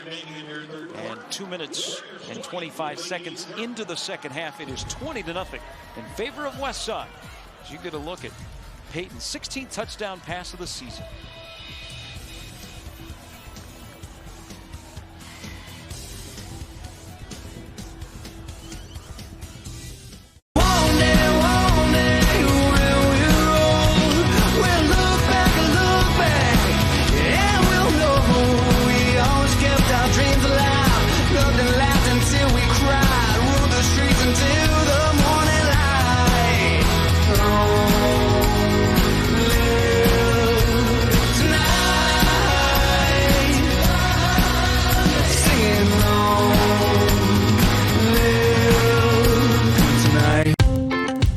Here's to the do-gooders. They're the early risers, the selfless, the forward thinkers, the brave. There are many ways to describe them. We call them family. CHI Health. Good happens here. The winner is on to the quarterfinals.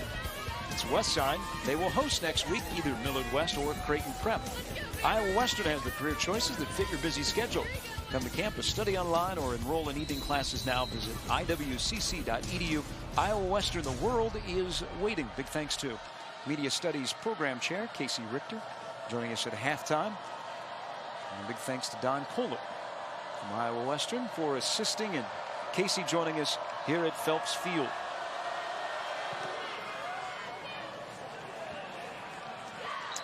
Brady, 2 feet just into the end zone, thought about returning it and then was reminded that any kickoff into the end zone is a touchback. So at the 20-yard line, Lincoln East will try again.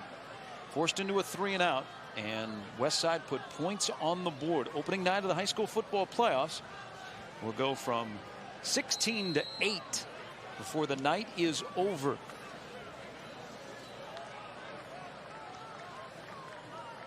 Evan Beckner, the late man getting on the field, opens up in the gun. And Westside jumps offside, and that'll be a 5-yard penalty on the Warriors. Are you interested in learning more about what Casey had to say at halftime? There are some careers in media studies at Iowa Western that will fulfill you. Check out the opportunities in TV, radio, and sports promotions at Iowa Western. Visit iwcc.edu. Iowa Western, the world is waiting. There is a reason why Westside jumped. False start on Lincoln East first. So what could go wrong has gone wrong for this offense.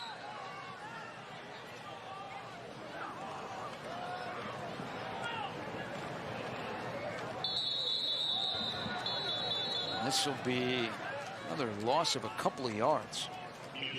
I know that the football coaches aren't a fan of this type of thinking, Gary, but Lincoln East does not run the ball between the tackles for anything all night long.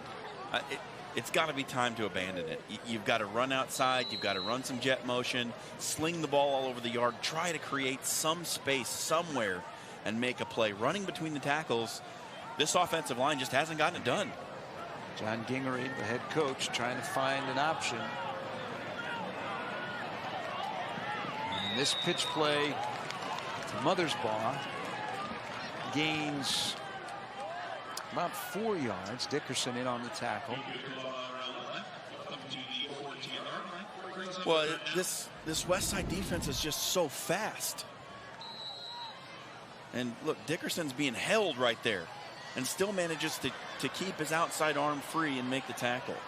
But the Westside defense is so fast. They pursue so well. It's just hard to find any space. And Beckner is crushed.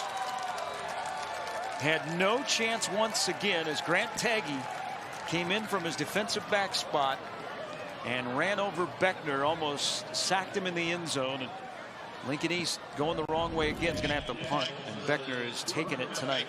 Well, and you've got two linemen blocking one guy in the middle there. You're just not, they're not picking it up. They're not reading what the defense is doing at all. There's no communication, and they're going backwards. Grant Taggy is going to be an all-state player, and Dickerson misjudged, and it took a funky hop on the punt from Larson and skipped away from him. And it will finally roll to a stop at the 41-yard line. I think Dickerson was set to return that right in the middle of the big W logo, and all of a sudden it just a little English the other way. And here comes the Westside offense, which scored on the opening possession of this second half on a Peyton touchdown pass, his second. This week's YurView High School Football Recruiting Podcast, Over the Middle, is specifically for all those Cornhuskers out there. Nebraska fans have seen it before. A new coach arrives in Lincoln full of promise and to turn things around, and it just doesn't happen on the field or on the recruiting trail. Scott Frost is here. Nebraska got the first win. Feels different. They also got a big 4-star pickup wide receiver from Vancouver, Washington last week. Trick play by Westside, thrown deep down the field by Curran, and it is caught by Packett, and he'll waltz into the end zone. 59-yard pass from Curran to Packett.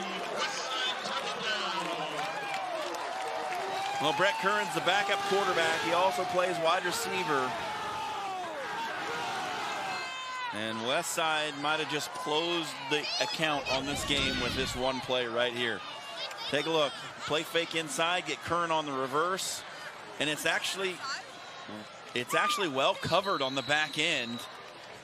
But Packett just goes up and makes a great catch. Does everyone at Westside throw left-handed? They must. Bush's PAT. It's 27-0. 59-yard pass from Curran to Packett. He's got a couple of touchdown passes, and Westside may start to think about next Friday night here at Phelps Field. They're up 13-0 at the break, but they have scored both times they have touched the ball. But you see Avante Dickerson, we talked a lot about him on the field tonight. He could be the next to receive an offer from Scott Frost. This week, Jeremy Crabtree on the Over the Middle podcast at YurView.com sits down with Sean Callahan of Huskers Online. We know Sean. They'll talk about why things will work out this time. Nebraska currently ranked number 24 in the country in recruiting, 4th in the Big Ten, behind Michigan, Ohio State, and Michigan State. and Penn State. Jeremy also previews the big high school football matchups this week, like this one, and on YurView Oklahoma. Plus, he dissects two of the nation's biggest surprise recruiting classes. All that and more on this week's episode of Over the Middle Podcast. Check it out at yourview.com. This one, correction. Ohio State, Michigan, Penn State ahead of Nebraska. Michigan State and Purdue just behind Nebraska in the national rankings. 27-0. Speaking of rankings, Westside, they are number 6. Started the year 8-0. Lost to Millard South on the final regular season game. The final point total was a safety. Peyton was tackled in the end zone, but Avante Dickerson was going in the end zone and fumbled at the 5-yard line. That's how that game ended. Or Westside could be unbeaten just like Burke is. And they might have been the number 1 seed. Got a lot of points for that win against Millard South. The pass to Clausen is caught, but he doesn't have any time to get turned as Guzman and Taggy able to wrap him up. Zach Clausen transferred from Lincoln Lutheran. He was a 3,000-yard passer over a couple of years as a starter there, but he injured his leg in the first game playing quarterback, and then he's injured his shoulder. So he hasn't been on the field very much this season. A frustrating year at 70th and A in the capital city. Beckner's pass caught. Boy, that was dangerous. That hung up there for a while, and you could hear, everybody in the ballpark could hear Avante Dickerson closing in on Luke Spethman. Not to make the tackle, but to pick the ball that was hanging in the air. And it's the second time that it's happened where Beckner has hung one to the left side of the field. And as I said, if you keep doing that, he's going to get one. 3rd down and 1. The Mauls will get the first down carry. Well, that's a sight for sore eyes for Spartan fans. First down, move the sticks, down 27-0. I think the last first down when Lincoln East picked up, Gary, was on that pass interference call in the first half. That was their 2 best plays were 2 pass interference calls. Halfway through the 3rd, Dickerson picks it off. Here we go. Dickerson headed to the end zone. Can he get there? No. But another interception by Avante Dickerson. And again, you could see that one coming. The ball hung in the air. Dickerson read it well. And Westside up 27-0, knocking on the door again. You can't hang it. He's been waiting and waiting for that and getting closer each time it's happened.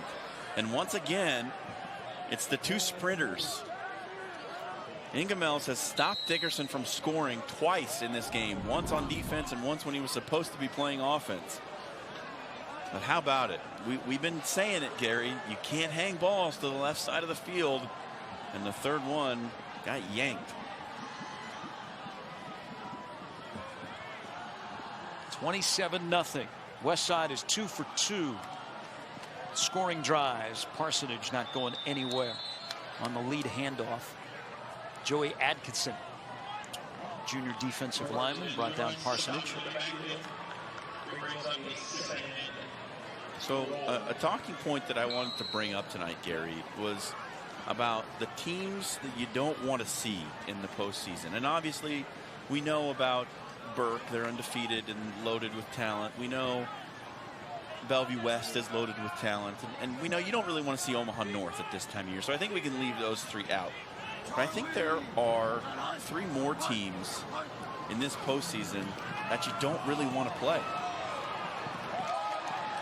Parsonage diving to the goal line, touchdown.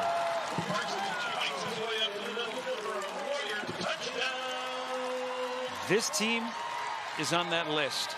It's 33-0 as Parsonage speeds right up the middle. Looked like he was stopped. Nope. Drags a Spartan to the goal line, lunging forward. Now it is all Westside. Bush out to try and make it 34-0.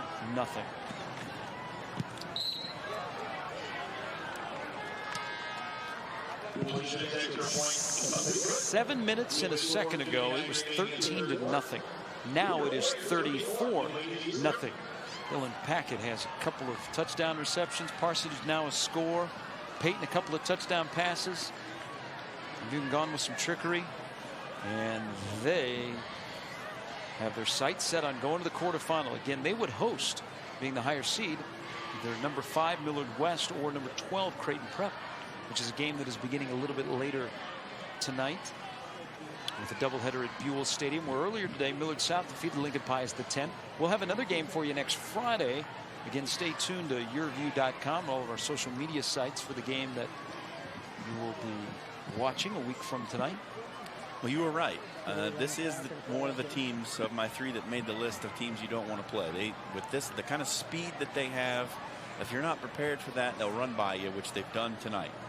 The other 2, I think Lincoln High. You don't want to see that team right now. That offense is unbelievable.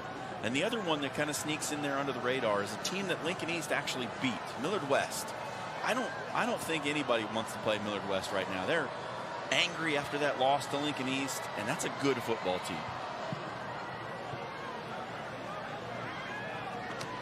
This kickoff will be returned this time by Brady. And he's got some room. Out to the 40, to midfield, down the sidelines. Will anybody catch him? He's slowed up. Guzman came to cut him off. And Brady with a return all the way to the west side 20-yard line, the best field position of the night, but there is a flag down. And I think it's going to be a block in the back, Gary. That's the indication. If you're just tuning in, you're going to see the back of Ron Stolman, our referee. The press box is on the opposite side, so don't tweet at us. Tell the referee that he's wrong here. He's motioning to the press box, and as John mentioned, that's exactly what he's going to call. So the long return by Brady, the best play of the night for East is. And there's the first one. Come all the way back to the 44-yard line. And that first one might have been, wasn't called, but there's another one coming up. And it is right there. You can't dive into the back of the legs of a defender. That's going to get you called every time. Guzman with a big hit. Inglemalls with the carry. Guzman came up to knock him down for a pickup of maybe a yard. You look at the Omaha Burke side of the bracket. And again, they're the lone unbeaten in Class A. They're number 1. They've been there all season long. They catch a break because the bottom of the bracket, Lincoln High, Millard South, Omaha North, Bellevue West. That's 4 teams in the top 10 that are in the bottom of the bracket.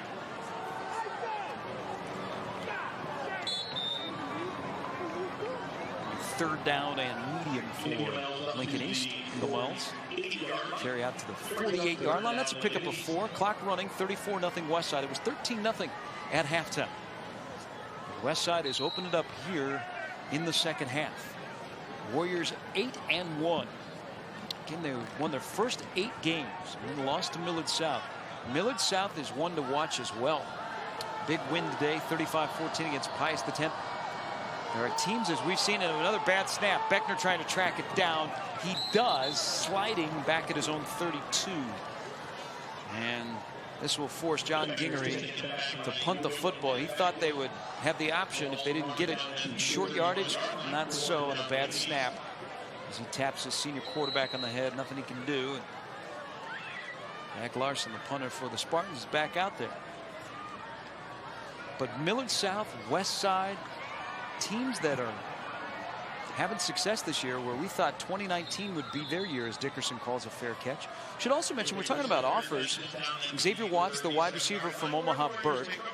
Avante Dickerson, we expect to receive an offer from Nebraska in the near future. Teddy Prohaska, who is an offensive lineman, a sophomore offensive lineman we saw in the Elkhorn South Millard South game, was offered last weekend by Nebraska as well. Just loads of potential with Prohaska. Big body, young man. And just hoping he grows up and becomes what he's capable of becoming. At 6'8", Nebraska saw that size, saw that he was only a sophomore, sees his development, said, I think we might interest you in playing your college career in Lincoln. He might be a 7-footer by the time it's all done. He's got a mom and dad are athletes. Mom was a swimmer. Dad was a football player. Actually, a football player at Lincoln Southeast, Jeff Prohaska. And this will date you. Did one of his games once. Clock running, 34-0 in favor of Westside. Again, we'll have a game for you a week from tonight. That'll be in the quarterfinals. We're expecting a lot of upsets. Lower seeds defeating higher seeds. Another first down.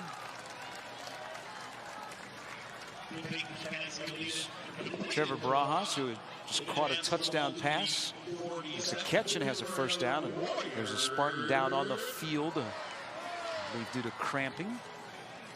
Even on a night that the temperature is in the 40s.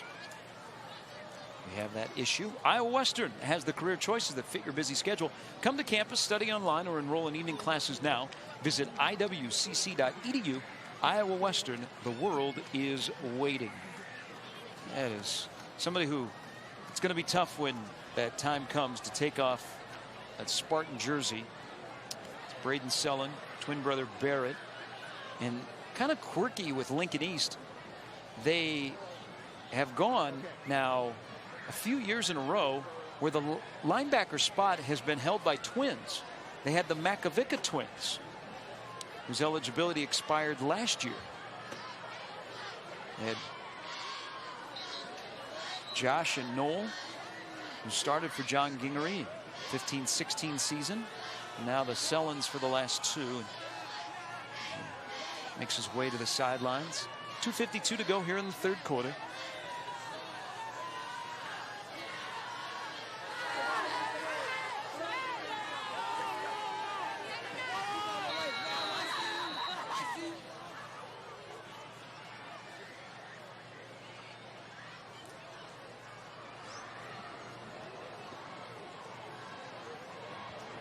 Westside in the postseason for the 9th straight year.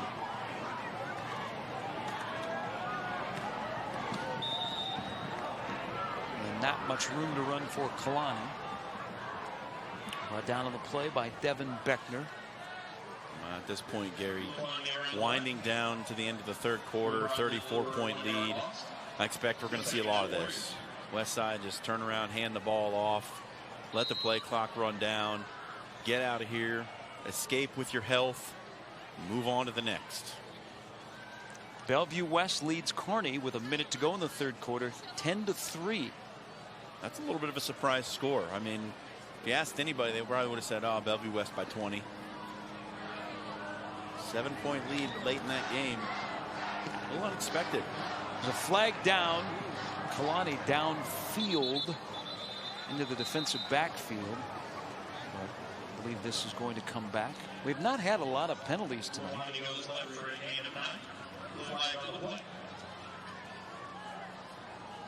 We'll update you on final scores if we can before we are done tonight. Some games are not going as quickly as this one. A penalty on Westside to move the football back to the 35-yard line. Second time we've seen the Warriors on Game Time this year. They beat Creighton Prep 37-2. Game in which they scored 37 unanswered. That was a game of respect. They hadn't played a difficult schedule up to that point, and they were looking at that game as some validation. People nodded their head and said, yeah, you looked really good on Game Time. Now we're seeing tonight up 34-0 their lone loss to Millard South. This is a really good Westside team. Kalani, though, down after that carry. Yeah, he took a shot in the midsection. I got a six-man score for you here, Gary. How about some six-man football here in the state of Nebraska? Our viewers would appreciate that. Yep. How about Wilcox Hildreth 100, Creek Valley 56. There you go. There's your six-man football score of the night. There is 6-man football in Nebraska. There is 2 classes of 8-man and an 11-man for ABC1C2. Do you have a box score from that game? I don't have a box score. All I've got is a final. 100-56. Yep. Now, we were at TJAL last week, and Thomas Jefferson scored 99 against Sioux City North, and Brant Anderson, their head coach, said football is not meant to score 100 points. Will Cox-Hildreth disagrees. But in 6-man football, which is highly entertaining to watch, we all say, gosh, if we would have gone to a smaller school to play 6-man football, it is all offense. There is also a developing story in the capital city. John will tell you about that in just a moment on the scoreboard. Here, the scoreboard tells us it's 34-0 Westside as we near the end of the 3rd quarter. We will keep an eye on Kalani on the sidelines. Joe Stegman also appears that he'll be out for the rest of this game, resting on the sidelines, and a big pickup all the way out to midfield. Will not be enough for a first down on the pass to Kobe Bretz. All right, one of the best opportunities for a Lincoln team to maybe play in their home city in the state championship game would be Lincoln High. Not so fast, my friends. That high-flying offense taking on Elkhorn South. The score at Beechner Field at Lincoln High is? Well, just over 2 minutes to play in the 3rd quarter. Elkhorn South 27, Lincoln High 17 after a Cooper Jewett 2-yard touchdown run. Elkhorn South in their first year in Class A. Remember, they won Class B, and 2 of the last 3 years they were in B as this punt will sail out of bounds. That would be a major upset. That would be major, yes. Lincoln East offense getting ready to come back out on the field. They've not only had trouble with Westside's defense, but also miscues in the center to quarterback exchange. Yeah, it's not been great by any stretch of the imagination. And when these things go wrong, it's a head scratcher for coach. You do this 1,000 times a week in practice. You do it 100 times in pregame warm-ups, and then it comes game time, and sometimes it just goes awry, and you don't know exactly why it happens. That's the final play of the 3rd quarter. What a 3rd quarter for Westside. They go from being up 13-0 at halftime. They'll go to the 4th quarter and maybe to the quarterfinals, up 34-0 on Lincoln East. It's game time on YurView. Westside 34, Lincoln East 0.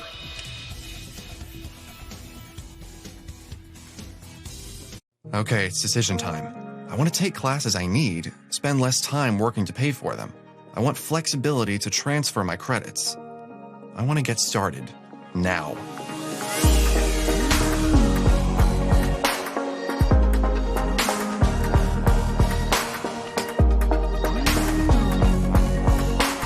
Find your path at iwcc.edu and get hands-on, real-world experience. Start now at Iowa Western. You're the decision maker, weighing every option to make the smartest choice. That's why you start with Nebraska Medicine, an entire network of top providers working together to keep you healthy. From extraordinary primary care to world-leading research and treatments, so you can be confident everyone's health is in good hands. The state's most comprehensive care in 19 locations. Nebraska Medicine.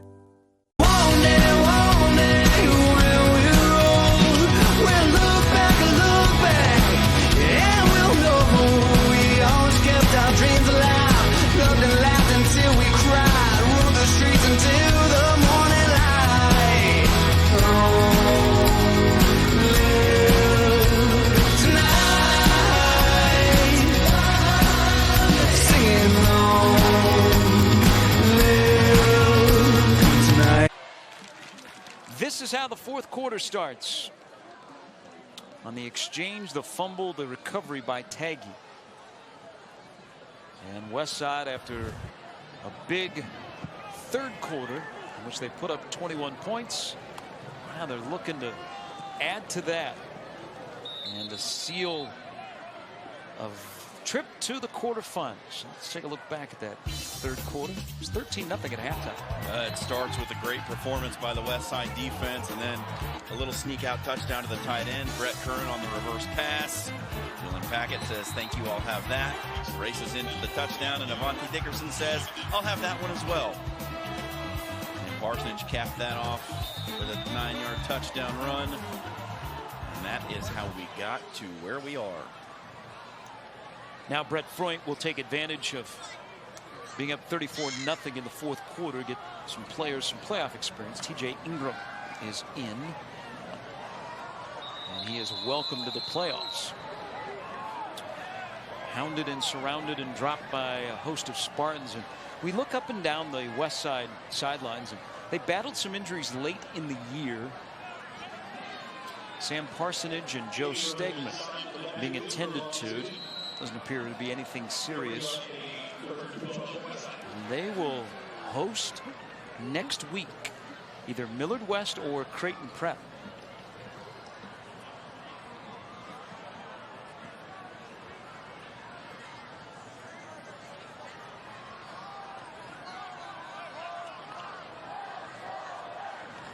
Ingram to throw it. The pass is completed. Maybe a yard. Caleb Carter, the reception. 1 week from tonight, we'll continue our coverage of the high school playoffs. Join John, myself, and the Game Time crew. Another week of exciting Omaha high school football in the quarterfinals. Check out YurView.com, all of our social media sites. Find out which game we have selected, as Jack Bush has come out to attempt another field goal. He's hit a 40-yarder. This one from 46. And it is short. So he's missed on a 45-yarder and a 46-yarder. But he has 2 field goals with 10-12 to go. After the missed field goal, Lincoln East will take over.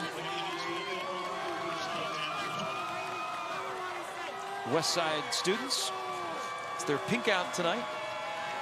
Breast cancer awareness. East trying to get something going offensively. See what they can muster up when you return. 10-12 to go in the game. Westside 34, East nothing. It's game time on YurView. Tonight's Game Time play of the game is brought to you by Cox Business Security. Check out the stories behind the games all season long. Visit YurView.com.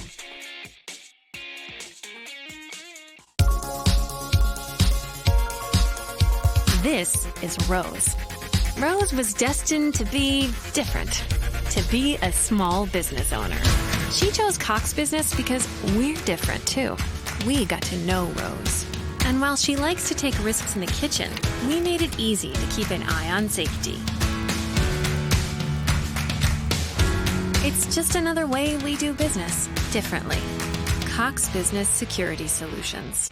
You're watching Game Time on YurView. For more in-depth coverage of the top players around, recruiting updates, behind-the-scenes access, and more, check out YurView.com.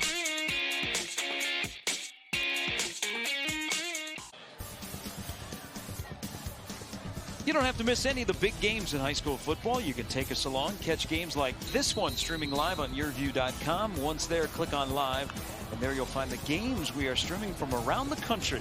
If it's high school football, we've got you covered. That's YurView.com. We have some of the best matchups around the country. It's playoff time. Here it's the opening night of the playoffs. It has been all West Side. Yes, their offense has accounted for 34 points, but their defense, with that 1-yard loss, has now given up 3 total yards. That is unbelievable. 3 total yards on the night for Lincoln East. I don't care who you're playing, you're not going to win with 3 total yards.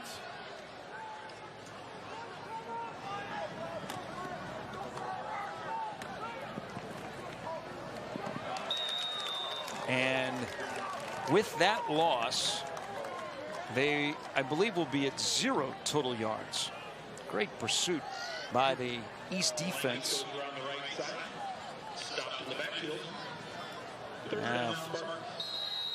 Gary, I've never seen anything like that. I can't remember ever watching a football game where one team in the fourth quarter had 0 total yards. You can't predict that. It is now 3rd down and 14. 3 minutes into the fourth quarter. Beckner rolling out, looking downfield, fires it downfield, and it is intercepted. Kobe Bretz with the interception.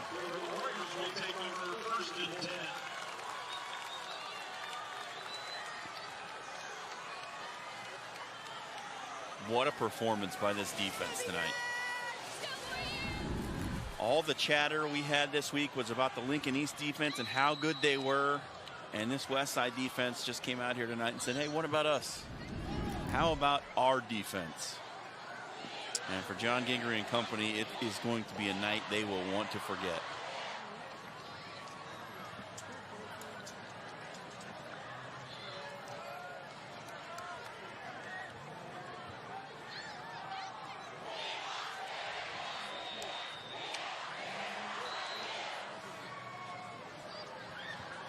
And a timeout is taken. Brett Freund will make sure that he gets everybody that is dressed tonight and available playing time with 8:49 to go, 34-0. Quick reminder, the Reavers are back in action this season. You can follow Iowa Western's championship sports teams, including football and volleyball, at GoReavers.com. Iowa Western, the world is waiting. Number 3 ranked Reaver football program is home tomorrow at Lewis Central High School in Council Bluffs, taking on Highland Community College. 1 o'clock kickoff on the last Saturday of October. Last Friday of October, first night of the high school football playoffs. Westside is making a statement, up 34-0.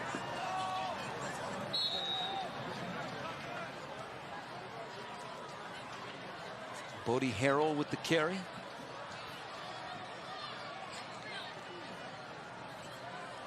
So Westside will be back home next week. They're about to go 5-0 on their home field this season.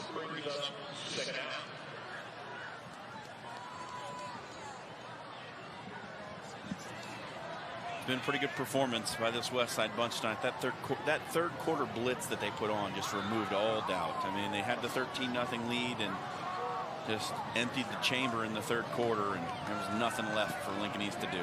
TJ Ingram under pressure again, and he'll go down. Second time he's been sacked. Both of the top 2 quarterbacks in this Westside roster are sophomores. Cole Payton and TJ Ingram. Cole Payton with 2 more years to go, and one of your offensive weapons is Avante Dickerson. I like my chances if I'm Brett Freund. I know we've made a lot about this Lincoln East offense and their struggles tonight, Gary, but 11 possessions, 8 punts, 3 turnovers.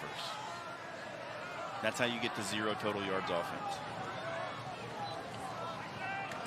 John Gingery thought that he'd need the defense to score, and that hasn't happened as Harrell, quick hitter up the middle. Lincoln East 27-yard line. There's a flag. It's a penalty on Westside, so they push the Warriors back.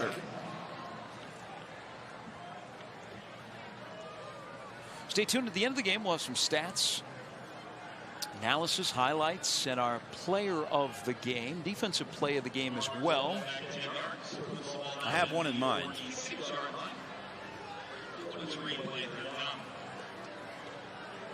Might be a whole team effort tonight. Yeah, just replay the whole game. That's your defensive play of the game.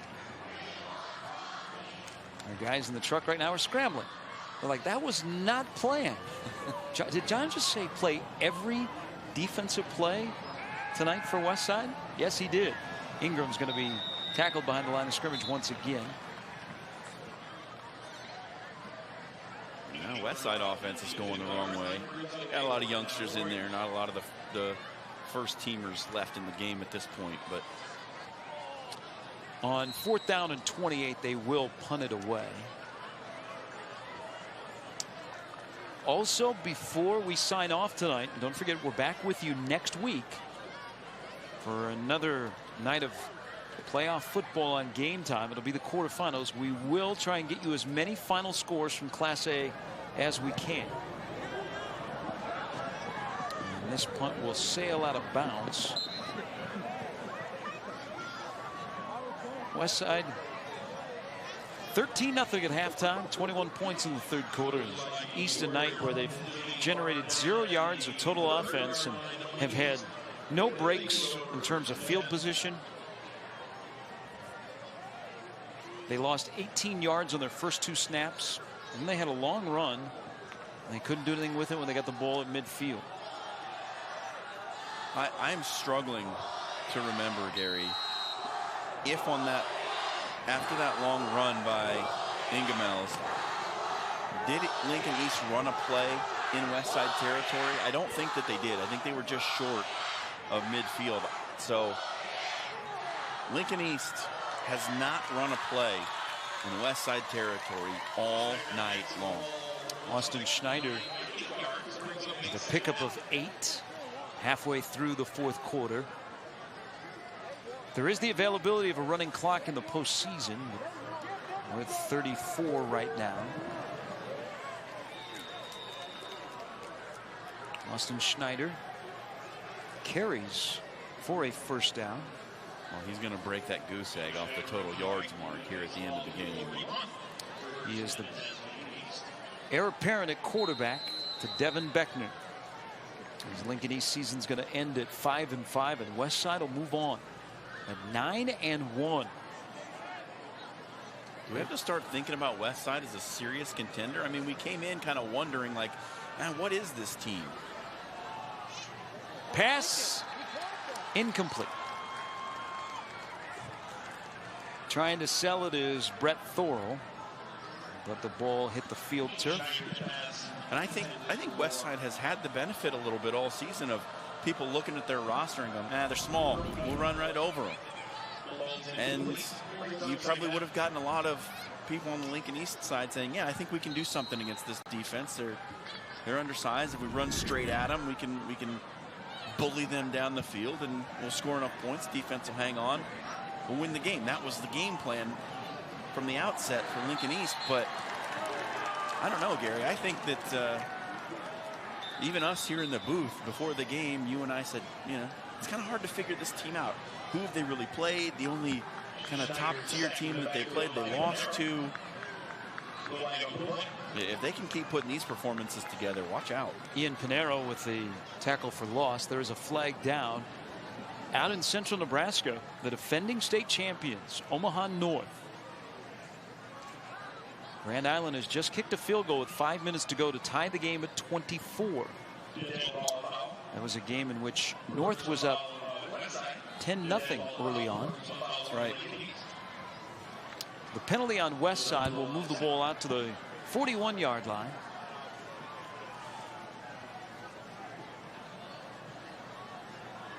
More than likely, the Millard West prep game. North goes up 24-0. That changes how you look at how that game is unfolding. And 5 minutes to go in the fourth quarter. But Millard West and prep started 45 minutes after this game started. So we may not have a final from that. To give you Westside's opponent next week, we do know that it'll be played right here at Phelps Field. Millard West does lead 17-14 in the third quarter. Schneider chased out of the pocket, throws deep down the field, and it is caught up near midfield.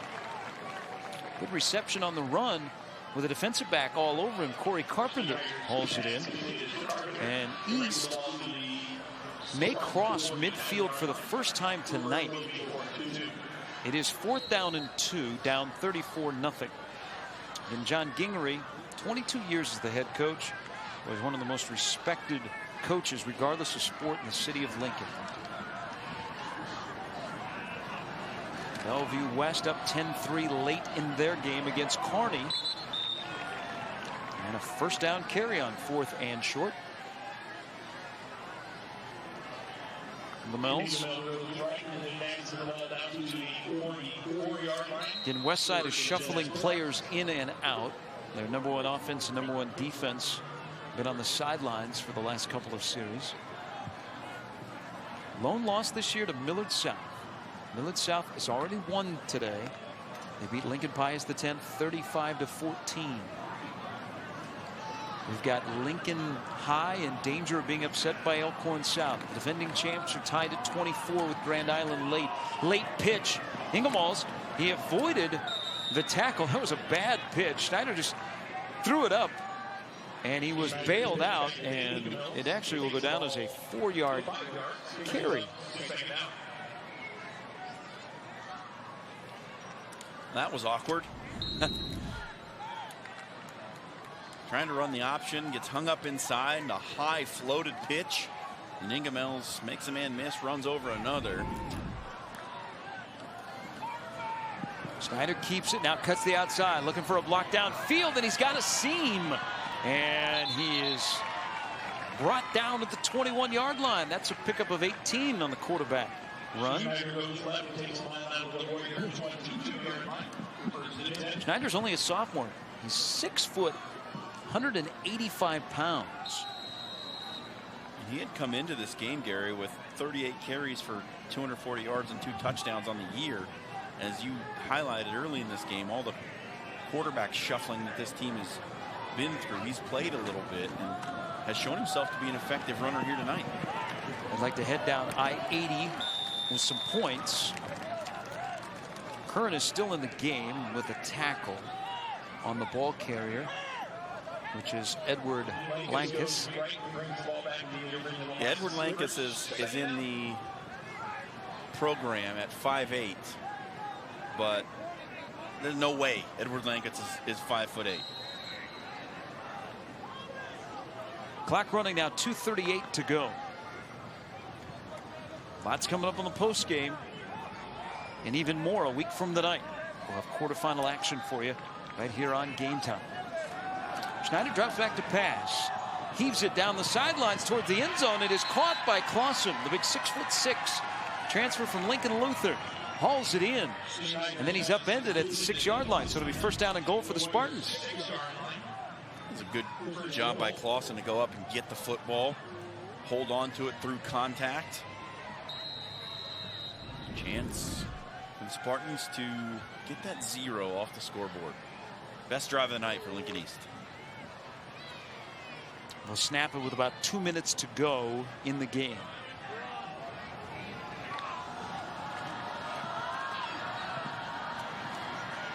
And Schneider spinning all the way down to the 1-yard line. He has led this drive, and he'll lead this team next year as the starting quarterback. Yeah, and I think there's some promise there. He's shown some ability to run. He threw a nice ball out to Clausen. He's directing a nice little late game drive here in what time he's gotten. 90 seconds to go, and Lincoln East is finally on the board.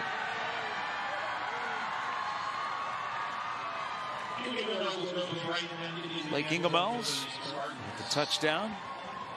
Makes it 34-6.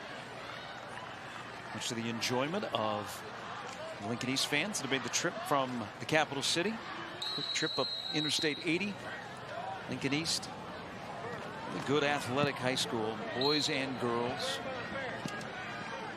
They're at 70th and A as the AT is good. So it's 34-7 with 1:29 to go. Carson Jeffrey making it 34-7. Well, I like it. I like Ingrid keeping Ingemels in there at the tailback spot, giving him the carry in what's going to be his final game in high school. Let him get the touchdown. Senior's given you a bunch of good plays over the past few years. Let him get at least a little bit of the reward at the back end and score what's probably going to be the final touchdown of his high school career.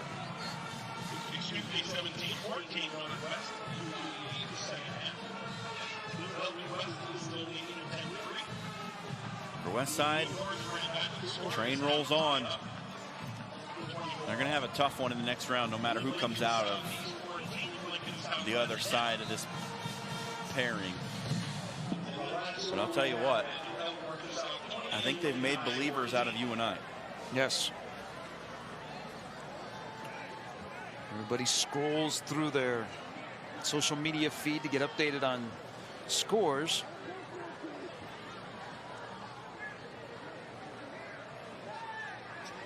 Again, Elkhorn South is still leading Lincoln High. That game is now late. They lead by a field goal. That would be a major upset. Westside is anticipating an onside kick. Brady does. And it is recovered by the Warriors. So a couple more plays here, and Westside will move on to the quarterfinals. Burke has moved on to the next round, the #1 team in the state. They move to 10-0, 43-20 over Papillion La Vista. So Millard South and Burke have already won today. The higher seed with the victory. Burke is the lone unbeaten team in Class A. They're trying to go wire to wire.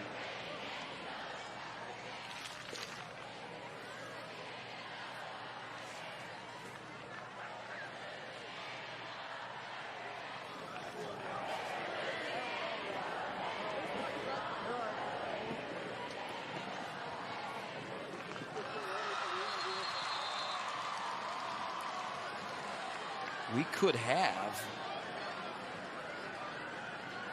a semifinal of Burke and Westside. That would be interesting. That would be a field full of athletes, no doubt. I mean, we don't know the timetable for Nick Henrich's return, but even in his absence, that Burke roster is loaded with talent. And we are figuring out that this Westside roster is as well. Well coached. A lot of different weapons. Another play left. Lincoln Southeast leading Lincoln Southwest 14-10. That's who Burke would play the winner of. With 4:38 to go at Beechner Field in the capital city, Elkhorn South leads Lincoln High 27-24, and the Lynx have just gotten the ball back with that explosive offense. Can Elkhorn South hold on for the upset? And that would be a big upset. 6 versus 11 seed. And Westside will just let the clock run out. And they will move on to the quarterfinals. The final score tonight: Omaha Westside 34, Lincoln East 7. The Warriors are now 9-1 on to the quarterfinals. Lincoln East season comes to an end at 5-5. Playoffs are underway. Westside stays alive. We've got much more coming up on the postgame after Westside downs Lincoln East 34-7 right here on Game Time.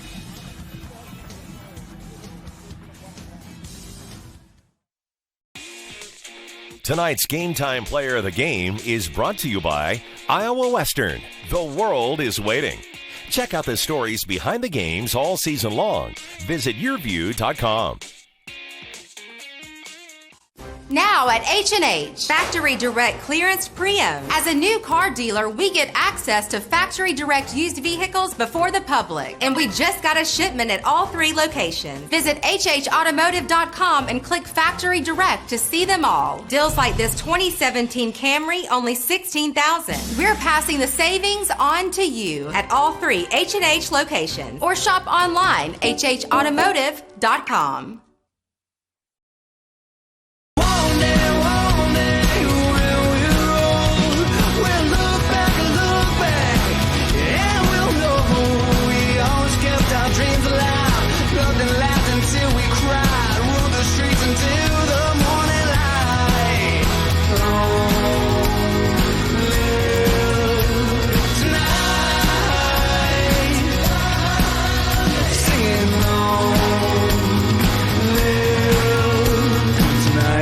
Transform your existing space today with a new remodel from DeLoa & Sons. No matter what your budget is, our in-house design team will bring your vision to life, providing the quality craftsmanship you expect. And you work directly with the owner during all phases of your project.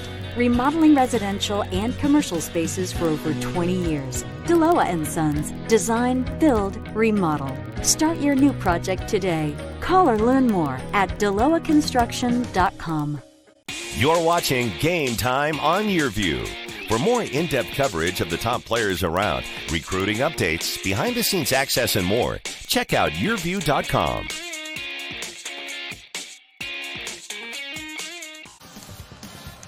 Westside moves on to the quarterfinals with a 34-7 victory over Lincoln East.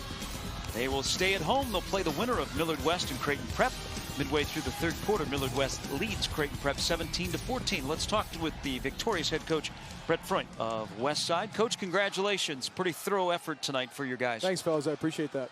What was the game plan coming in, and how close were you executing, being up 13-0 at the break and then that big third quarter? Well, we tried to come in to move the ball down in the middle a little bit, and they did a good job of plugging that up, but I got to give a lot of credit to our defense tonight. They did a fantastic job pretty much the whole game of shutting them down, and it gave our a chance for our offense to have some patience and try to figure some things out at halftime. We made a couple of adjustments, and it worked the second half. So proud of the linemen up front making it happen the second half. Well, I got to ask you about that defense, Coach. We were keeping track of stats up here.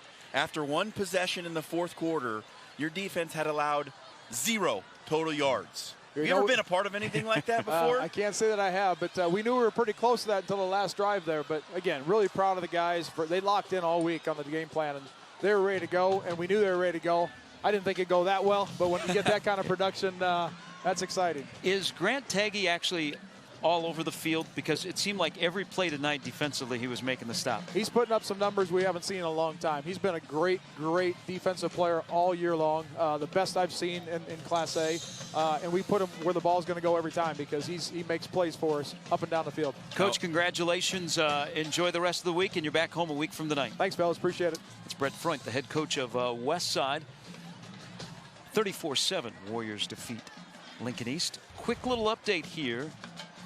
We see our player of the game tonight, Dylan Packett. Two big touchdown catches. One from a quarterback, one from the backup quarterback who's also the wide receiver.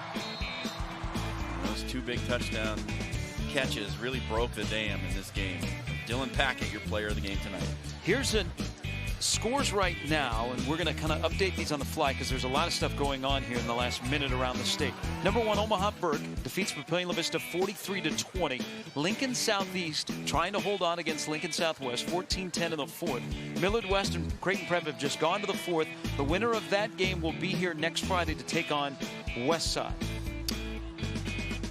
Bellevue West and Kearney are now tied at 10 late in the fourth quarter. Elkhorn South forced into a 3-and-out with 2 minutes to go. They punted. They downed the ball at the 2-yard line. Lincoln High has it with 2 minutes to go, 98 yards from the end zone, but all they need is a field goal to tie it. That would be a huge upset. Grand Island has just scored to take a 31-24 lead over Omaha North. North led 24-0. The Islanders have come back. Omaha North will have the ball with a minute to go, and they have no timeouts. And then earlier today, Millard South defeated Pius X 35-14. This is kind of fun. Yeah, some wild scores. And, well, we didn't have too much of a wild game. It was pretty much West Side from the outset. Play of the game, well, I think you know which one we're going to pick. Passes being floated out to the flat. We said, watch out for that. And Avante Dickerson must have heard us because he jumped the third one and returned it inside the 10-yard line for Westside. It would be followed up with a Sam Parsonage 9-yard touchdown run that put Westside on top 34-0, and the game was out of reach. There's your defensive play of the game. Avante Dickerson gets another pick on Game Time. Two quick finals. Southeast defeats Southwest 14-10, and there will be a new champion in Class A. A pick six by Grand Island with just seconds to go. They now lead North 38-24. Here, Omaha Westside. No troubles tonight. They move on to the quarterfinals. They defeat Lincoln East by a score of 34-7. We will have more high school playoff action for you a week from tonight. Check out YurView.com for where we will be. It will be a crazy night Well, we will see a week from tonight. 34-7, Westside defeats East. For John Schreiner, for Frank Ryan, our statistician, for our entire YurView broadcast team, I'm Gary Sharp saying so long from Omaha Westside, where the Warriors down Lincoln East 34-7. To watch the entire game on replay, log on to YurView.com. Good night from Omaha. Game time high school football action on YurView has been brought to you by Iowa Western, the world is waiting, and by Cox Business Security. Join us all fall long for some of the top high school football from around the country on Game Time. For in-depth interviews, behind-the-scenes coverage, recruiting updates, and more, be sure to visit YurView.com, your home for high school football.